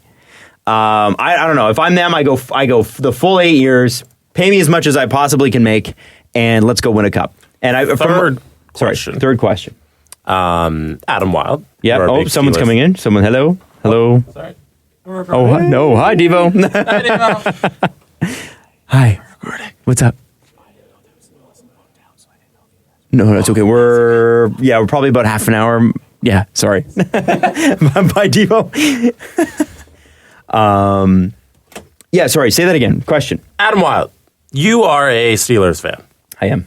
Going into the season, everyone thought Le'Veon Bell would show up on the Friday before the first game, collect his first week paycheck. Le'Veon Bell's a little different. Collect his first week paycheck, and then end up playing the rest of the season and sit out the first game so he doesn't have as much wear and tear on his body. So he's going to play eventually so he can become a free agent, sign his next big deal. But that might not be till week 11, I think it is. Is that the last week he can play? Yeah, so he has to play by, I think it's either week 10 or 11 for him to be eligible for free agency. This is great for the Steelers because it's saving them a pile of money. Well, and they need to. They always need to save money. Yeah, and he's saving his body, so yeah, but like, okay, if you're Le'Veon, and Kyle Connor had a good game. Le'Veon is elite. Kyle Connor hasn't proven that yet. Don't think he is. Like, he doesn't fumble the ball or whatever. As long as Le'Veon shows up fresh and in shape, this is a good year for the Steelers to go for it. Mm-hmm. So I don't really care how long he holds out because Kyle Connor did a pretty good job. And as long as they can put themselves in playoff contention, which they can because Antonio Brown is a beast, I think they'll be fine. I don't mind him showing up on week 11. I don't care. He's not going to re-sign with the team, so who cares? But going into the year, we didn't think the holdout would take this long. No. Now we sit here with William Nylander and we say, this will be solved. This will be solved by the start of the season. It's fine. Are we sure? No. Are we sure? We're not sure. Those are anxious November thoughts. 1st, October 1st doesn't roll around and we're sitting here being like, it's fine. So Willie's going to play. What's the Shannon Sharp? It's fine. It's fine. Are we sure we're going to be sitting here at the end of training camp saying it's not a problem? I am not. It's not a problem. But I really think he'll be back by the first preseason game. Yeah, Chris Johnston even said today in that same interview, he said, I get the sense from the player that the player is very excited, and I get the sense from the team that the team is very excited, and they want to come to a deal. So there's a deal to be had there. There's a deal to be made there. The point is not, are you really going to hold out over, like, when we get into the millions and millions of dollars, is $250,000 not something you can make up somewhere else? Like, or $500,000? Willie's the only guy I don't see out there doing, like, endorsements and stuff. But Willie, go sell some drinks. He could. Go sell some Sprite. Totally. Anyway, he could. Like, go sell some juice. He could make that Connor Brown money and going, I bought my skates and play it again. Or wherever it was that Jose he bought. Batista got Juggo juice, and he's gone now, so get in there. Yeah, you can get Booster juice? Yeah, he can hit pineapples. He can hit pineapple home runs. Remember they throw a pineapple at him and he smacked it? Do you think he's ever had Booster juice in his life? No. Yes. You do? Yeah, that's what made him healthy and an elite athlete. Oh, I thought it was steroids, David Cox. Oh, God. Nope. What's the next topic, Adam Wild? The next topic is the fact that Elliot Friedman dropped a Auston Matthews and John Tavares video today, which Tim and Sid played. We debuted it. You debuted it. Now, it's only International debut. 5 minutes long, right? Like TIFF. I was about to say, is Tim and Sid part of TIFF? TIFF and Sid. Well, Tiff and Sid. That's terrible. Am I par again? Yeah, I'll give it to him. We gotta give it to him. He birdied the 17th at Pebble Yeah, Beach. that's right. There you go. He hit the island green. So, TPC among, of Sawgrass. we don't want to play the full video for you. We do want you to check it out. But there's a couple takeaways. First off, Auston Matthews and John Tavares are both drones.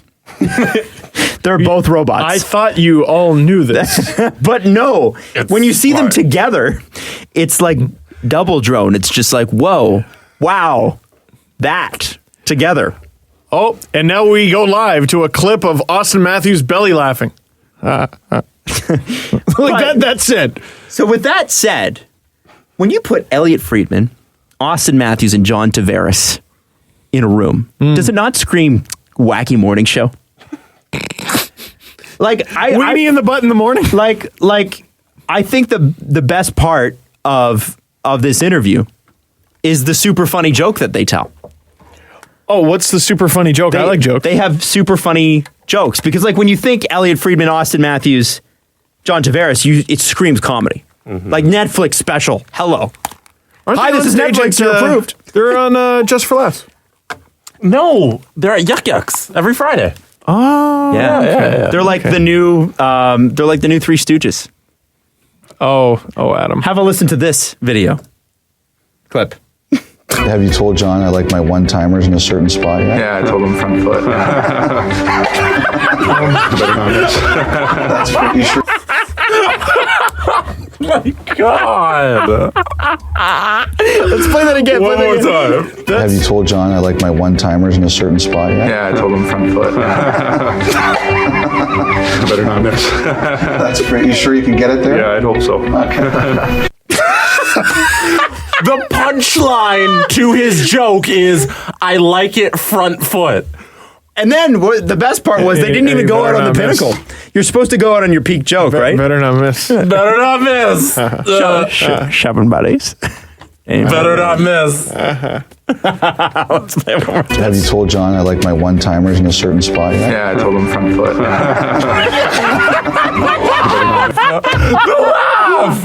You know what we need to do? I can't We need a wait. hotkey page, and whenever Steve tells a bad joke, we're gonna play that. Just them laughing like this. Have you told John I like my one-timers in a certain spot yet? Yeah, I told him front foot.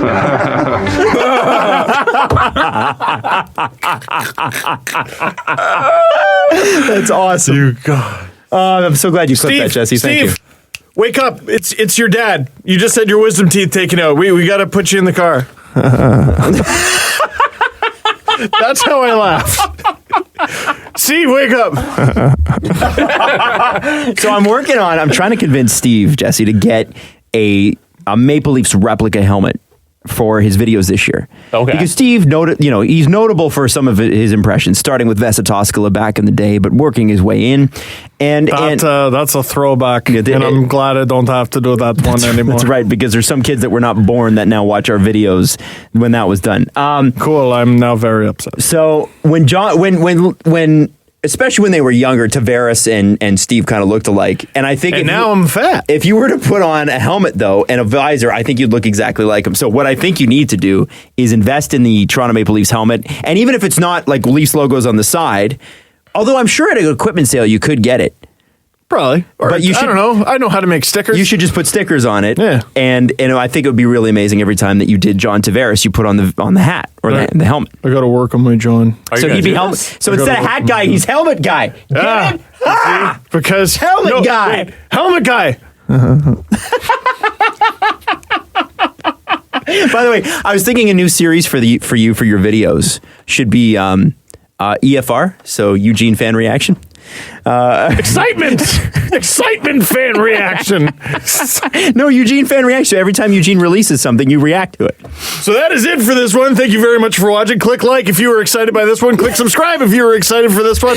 And the sponsors are excited for this one. And the fans are excited for this one. And the players are excited for this one. And then the video just cuts out in the middle of a sentence. Jesse, were you going to say something? No. I was just looking up to see if they had helmets for sale on the NHL shop. Guys, I have a question for you. Both of you. Have you told John I like my one-timers in a certain spot yet? Yeah, I told him front foot. Better not miss. That's great. You sure you can get it there? Yeah, I hope so. What a wacky, zany bunch. Every time I hear them laugh, it gets me. Better not miss. John Tavares. So I got to interview him. Because Elliot's so calm, and they are so calm. It's like the battle of who is the calmest. It's the opposite of this show. It is. So I got to interview John when he was with the Oshawa Generals. I think he was still 17. I was probably like 20. Mm-hmm. So he wasn't good at interviews, and I wasn't good at giving them. Mm-hmm. And I didn't know how to start interviews, so I was just polite. And I just went, first of all, how are you? Mm. And I wasn't holding my mic in his face. Right. I just go, how are you? And he goes, well, it took us a while to get started tonight, but I think after a while, we got our feet under us and it was just like, oh, I guess the interview started. So I turned my microphone on, turned my recorder on and put it in his face. It wasn't even on. It would have been really funny if you just said. Because I wasn't interviewing him. It would have been just really funny how are you? if you said, oh, wait, hold on to that. Let me get my recording device out. But I didn't have the wherewithal to say that. But since then, the one thing that I still notice with John is his jaw doesn't move when he speaks. It moves very little. It's minimal jaw movement. So I can't wait to see you do I got to work on it. I cannot wait. Keep working on it. Hey, interesting little tidbit. Before training camp, this comes out. Jake Allen has not reported, yet he's already out for 2 weeks with back spasms. Yeah, that's bad. Bad news. Now, I think Doug Armstrong... I don't know if this is going to fly well in Toronto, but I'm going to say it anyway. Did Doug Armstrong have the strongest summer of all the NHL GMs? Oh, man. He had I think so. He had a great summer. And I'm going to start that summer. Buffalo had a good one, too, ironically. They did. You know what they did? And it's because Carolina gave him a freebie, too, let's be honest. But then there's that. But think about this. Doug Armstrong traded Stastny and got a first-round pick. And then acquired 2 other centers who are pretty damn good. Ryan O'Reilly and Tyler Bozak. Now, I know they missed the playoffs, and I know, he had to make some changes. But that is a hell of a team. Got Pat Maroon on a nothing discount. Nothing. I mean, like, Jay Beagle got 4 years and $12 million. Patrick Maroon was $1.5 million or something. I think the Blues improved their roster more than any other team. So that would to me say he had the best summer. And I say that as an enormous Leafs fan who loves John Tavares and the fact that Kyle Dubas brought him in. I wonder, though, does that summer hinge on Jake Allen's health? Who are there other goalies? Chad Johnson. I checked. Oh, gee. Who's behind him? Those are the 2 NHL contracts they have signed. So now this is very interesting. If you're the Blues, now, do you wait and see who gets put on waivers? They've got Jordan Binnington, who's 25 and in the minors, so I don't think Jordan Binnington is... Jordan Binnington's 25? Evan Fitzpatrick? I'm 100 years old. Yeah. I saw him at the Memorial Cup. Evan Fitzpatrick is a goalie in junior who's 20. We've got Willy Husso. Willy Husso, I think. Willy Husso? Yeah. 23. I don't know if they've got a lot of depth. And I wondered, as a Leafs fan, if that means maybe they're sort of looking at a guy, maybe you call the Leafs about Calvin Pickard. I was just going to say Pickard is a perfect fit. He's got NHL experience, cheap contract. Like that, you maybe give up a 6th. That is if that probably is a 6th. If you once you're done with them, sort of like the Penguins with Condon a few years ago, you just put them on waivers. Yeah. Sorry to interrupt. Well, or Curtis McElhinney. But the McElhinney might even make more sense. They don't, because it would probably cost less. Probably cost them nothing. Just the roster spot. And I wonder I wondered if it was like, oh, okay, there's a potential target. Now, Jake Allen's only out 10 to 14 days, so that doesn't mean that, and that doesn't mean he's not practicing. It just means that he's not playing in any games, which is the preseason. Who cares? I just wonder if they're going to probably have to wait this out. But I wonder how many other goalies may have an injury or two, and then all of a sudden that leaves goaltending depth. Even if it hooks them up with a couple extra picks and they free up those roster spots, that's a good thing. I always worry about injuries this time of year because it's like, is this a new thing? Or is this something you've been battling for months and months? And they couldn't wait to, like, I'm sure they were like, oh, now we have to announce this because it's getting too close to training camp. Like, Mason Marchment is listed as injured on the Leafs roster, but that's because he got injured in the rookie tournament. Yeah. Whereas I think Philip Kral, I think that's stemming from before the draft, I want to say. Yeah, oh boy. Yeah, if they don't have Jake Allen, they're in trouble. They're in trouble, and they can't afford to flop this season. They had too good of a summer, invested too much to flop. Mm-hmm. That's a team that I would wonder that first. I'm going to look at. I got their cap friendly page open. I think it's lottery protected. It is. I want to say. Yep, pick traded away, and they've traded their first round pick.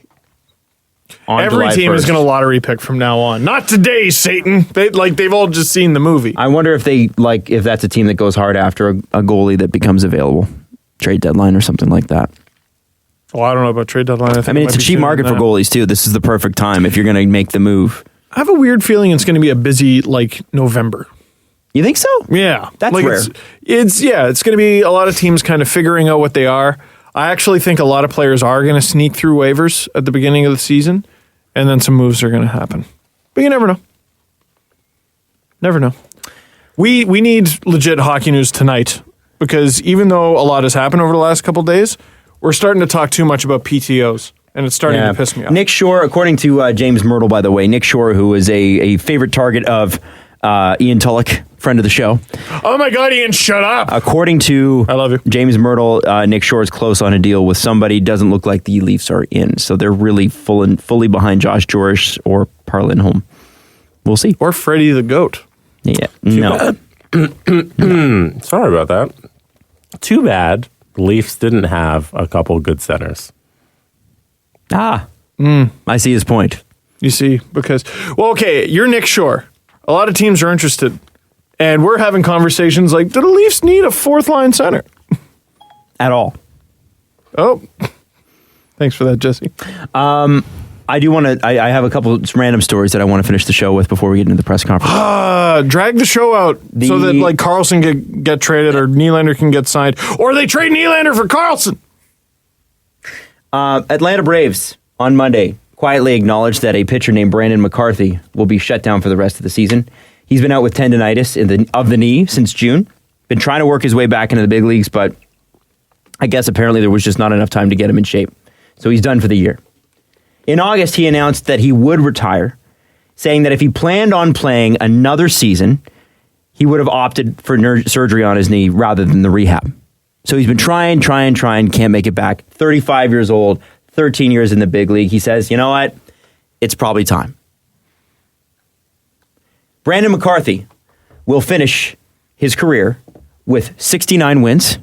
Yes! And a 4.20 ERA. No way! Isn't that the best? That's not. I feel like that's rigged. Hall of Fame. Hall of Fame. Has to be Hall of Fame. For sure. Wow. What are the odds of that? Just read it one more time. Brandon McCarthy will finish his career with 69 wins and a 4.20 ERA. Nice. So, wait. Sorry, one more time? Brandon McCarthy will finish his career with 69 wins and a 4.20 ERA.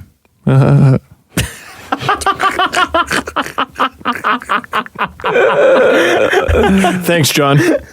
In studio, John Tavares. Did you know that our friend Mike Francesa has an app? I did know that, yes. A war? Mike Francesa, although he probably doesn't know what an app is, has an app. No, he said, they told him, hey, Mike, we're coming out with an app for you. And he said, oh, is it going to be like nachos or like chicken fingers? I was hoping for potato skins? Yeah, I was just going to say potato skins. This guy knows me. But there are some fans that are upset. And Mike Francesa was doing an appearance, and fans are upset because Mike Francesa's app, to actually use it, to download it's free. To subscribe to the app costs as much as a Netflix membership. Are you freaking serious? It's $8.99 American a month. Oh, God. What? Is it really that much? Yeah. How much is The Athletic? Less than that. I think it's like you can get the Athletic for like $4.99. $3 a month. Yeah. They're always like, here's the price. And I'm like, wait for it. Hey, we've hired a new writer and here's their discount code. There it is. Thank you. I'll have whatever 60% off is. So 69%. He does a Sunday show. 20%. He does a Sunday show that is exclusively available on his app. And that's So worth it. He retired, but he likes $2 a working show. so much that he came out with an app that monthly you get 4 shows for Did he $8.99. unretire? Yeah, he unretired. Yeah, he's on the he's thing, back yeah. on the he's back on the air. WFAN. And now he does a Sunday. So he does a podcast, except he puts it on an app and charges $8.99 a month for this Or app. if you want to save some money, it's only $98.99 for a 1-year subscription. The app and accompanying website will include a Sunday football show, a Sunday or Saturday college football show, and a live video simulcast of Francesa's WFAN show. The radio, his radio show. So if you want to watch him and obviously, watch him drop Diet Coke on things, you can get it on the app for $8.99 a month or $98.99 for an entire year. Yeah, $100 a year. The WFAN show will still be available for free outside of the app, but only for listening. I don't think anyone in the world is that good at sports radio. No one. Not one person that I would pay $100 a year to watch them spill Diet Coke on their board. No. Now that video is great. So Jesse, can I see that? It's still great. No, hold on. I just need to see it. So here's what he I had need it to in my say, life. though. This is important. A fan at a local event that he did asked him about it and said, why is this so expensive? And he said, listen, you're going to watch the video first. Yeah, I'm sorry, Adam. It's pretty good. Yeah, it's pretty great. And here it is. No, What? it just sits there. After he spills it, he has it sitting there foaming over. Sorry, Adam. Yes. Go ahead. So I guess he was doing a DraftKings event in Sunday in Hoboken, New Jersey, before obviously the first NFL games, and somebody asked him about that and said it's really expensive, Mike. And he said, I had a caller on air that said that, and he's the second person that's commented on that. He's not the second person, Mike. You know that. Listen, I think you go from radio where everything you give someone is free. I think paying for anything is something new to them. I think you're going to face that in any walk of life. I think you're going to see that with people that were brought up with just the television networks. But eventually, it's changing, and it's going to continue to change. There's no way around it, and I think it's changing in every different way content is made, and it's distributed. It's changing radically. That was a great ad for the magic bullet. He just threw a bunch of words in there, and he's now got a word shake, and you can add kale to it and get real healthy real fast. Add some chia seeds. What the hell is that, Mike? Okay. And by the way, we'd like to announce that the podcast is $9 a month. By the way. Nope. That's not the case. Why? Because why not, Adam? Well, yeah, first of all, here, let me just say this. It used to be free, but, things are changing. And it's not free. And sometimes they're just going to have to get used to the fact that it's not free. But and Steve, listen, who's our excited? fans are excited. Thank you. And Mike Francesa is excited, and you're excited. Jesse's excited. Sponsors are excited. Sponsors are excited. The guy who opened the door a minute ago, he was excited. Everyone's excited. I'm going to stop now. Let's do the press conference. First question, do you like this design for our t-shirt? It's our excited. Are we actually making a t-shirt? I'm excited. You're excited. Mark's excited. Centers. Where are the sponsors, though? Sponsors are excited. It's the sponsors are excited. Mark's excited. I'm excited. You're excited. I love Mark's that. excited. Jesse, that's amazing. That's a shirt. Should we shirt. shirt that up? Oh, yes, All that's a right. shirt. I'm buying that. I'm buying our own shirt. All right. Because we don't actually get those shirts. We all have to buy them. Yeah, we should buy our own shirts. We should buy our own shirts. I should buy a Spa Day shirt. Oh, I want a Spa Day shirt. Oh yeah, for anybody listening, if you don't know, we have a Teespring account. If you go to the description on our YouTube channel or on whatever podcatcher you receive this fun podcast. Because that's what they're called. They're called podcatchers. Because we had to. We need the button. Damn it. We do need a damn button. I am the button. One day when we actually have a studio made, we're putting in a damn button thing. Yeah. God. Said Adam from a studio. Where's our button in this studio? It's hard to program that, and don't even get me on. You're a lazy, unemployed piece of crap. It's true. Adam Wild. It's true. I don't believe you anymore. I also don't have access to the back end of the system because I don't work here anymore. Wow. So if you're listening, we never do this. So I'll do it once and then I'll never do it again. If you go to the description on whatever app you receive this on, you can see there's a link to our Teespring account where you can buy fun shirts like an SDP mug or an SDP shirt or a Spa Day shirt. And starting this week, you'll be able to get an I'm excited, you're excited, Mark's excited, sponsors are excited, garbage fire shirt that I made during the show. Garbage on fire, which is amazing. So you can get that this week. And you can compare and contrast that with the Spa Day shirt, SBA Day. Yeah. We are doing there's other T-shirt ideas in there. I know there is.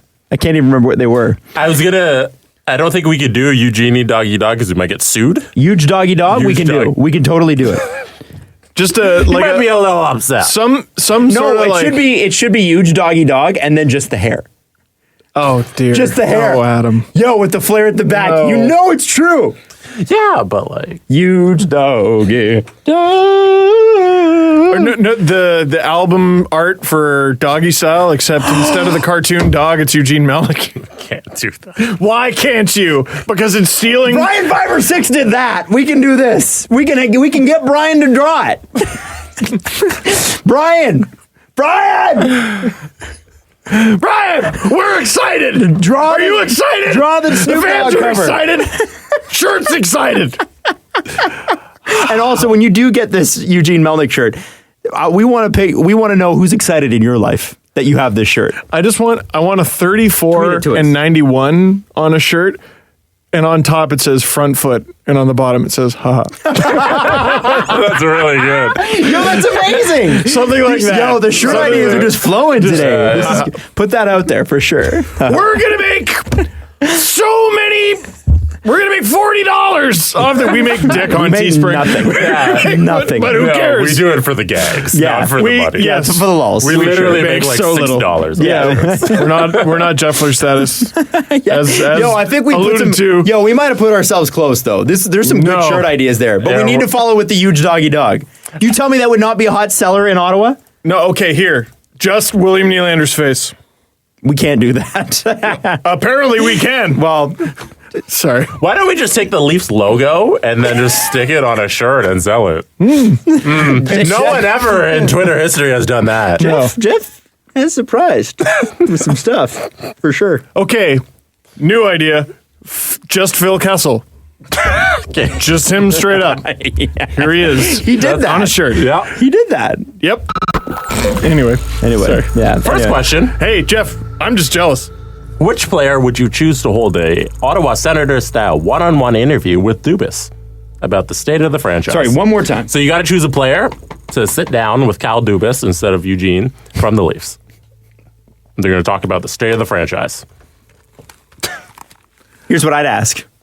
What would you ask? Mitch Marner. Oh, I didn't turn off the volume. No! the pot was down. It's dead. Joke fell flat. Joke fell flat. All right, Adam. Have you told John I like my one-timers in a certain spot yet? Yeah, I told him front foot. Better not miss. Are you sure you can get it there? Yeah, I'd hope so. Okay. The second Have you one is told John? just as good. The second, There's 3 punchlines there, man. And usually in radio, they tell you to quit on the first one, but that's 3 solid punches. It's like bam, bam, bam. They were going for the knockout. It's like uppercut to the body, uppercut to the chops. That's what they were going for. Oh my God. Okay, so it can't be good. So we can't pick any really articulate Leafs at all. Or any fun Leafs, no. No. Can't do that. So we can't be like Connor Carrick.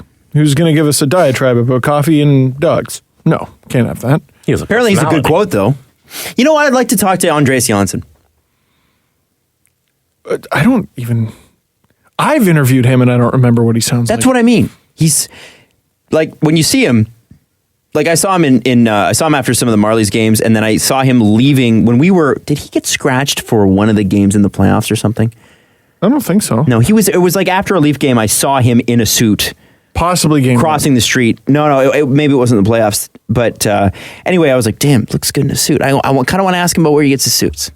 I could never look as good in a suit as he does, but I do want to ask him about it. I also want to know anything about him other than the asthma story. Like, no one's interviewed him. No, but Adam, you're thinking too deep. Oh, sorry. I just need someone droning and boring. Oh. I need someone, no, not droning and boring. Ron Hainsey. I need Mark, okay, we're looking for, so Dubas is playing the role of Melnick. Mm-hmm. We need someone to play the role of Mark Borowicki. Oh. Which is terrified.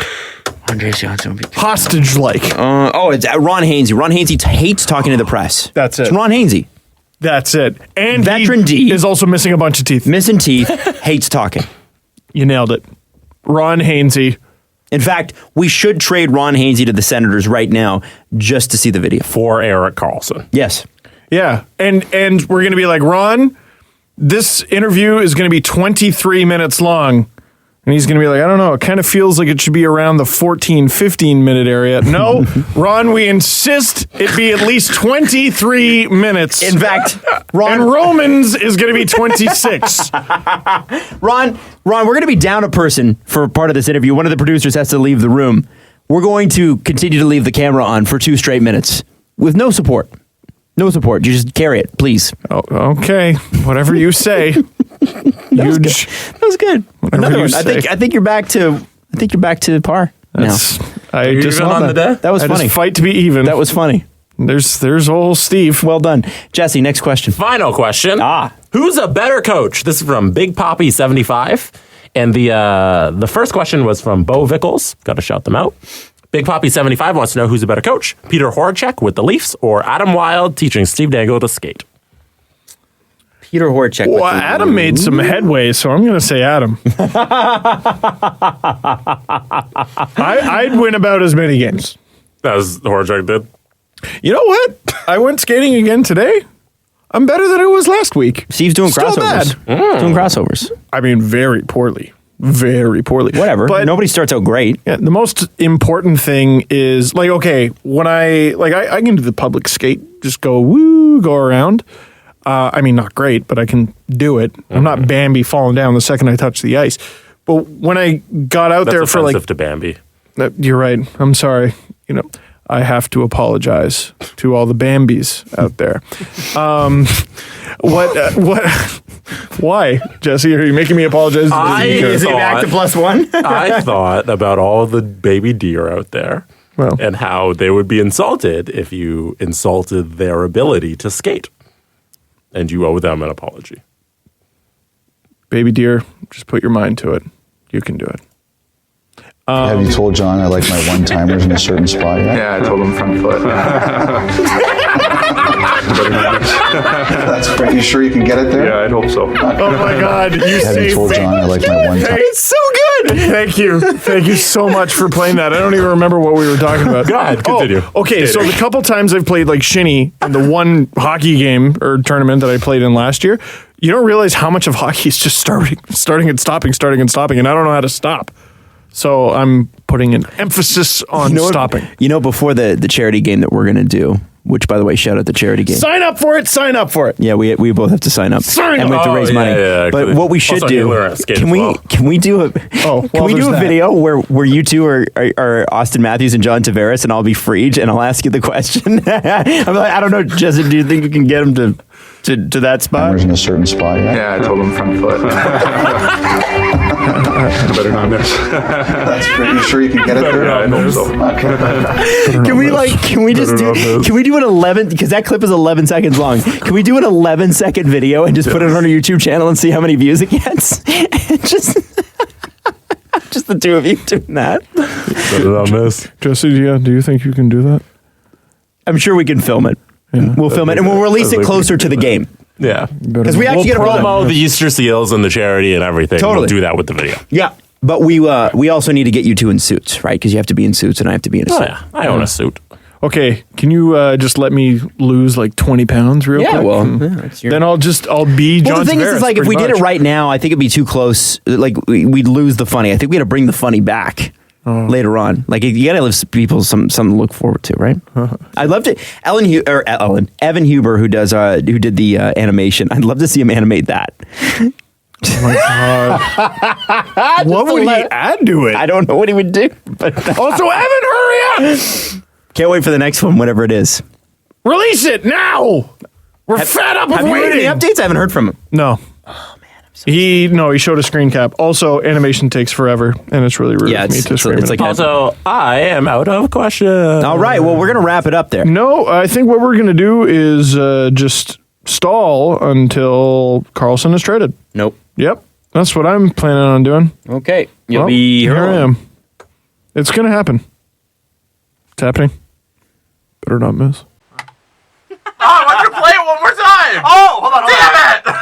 Hold on. Edit it all. Hold on. No, it's too late. It's not too late. It's too late. Well, John, I like my one-timers in a certain spot. Yeah, I told him front foot. Better not miss. That's great. You sure you can get it there? Yeah, I'd hope so. Okay. Have you told John I like my one-timers in a certain spot? Yeah, I told him front foot. Better not miss. That's great. You sure you can get it there? Yeah, I'd hope so. Okay. Hockey sucks, man. Follow the guys on Twitter at Steve_Dangle, at Adam WYLDE, and at Jesse Blake. The Steve Dangle Podcast. Brought to you by Panago Pizza. Order at panago.com and stuff your face with deliciousness.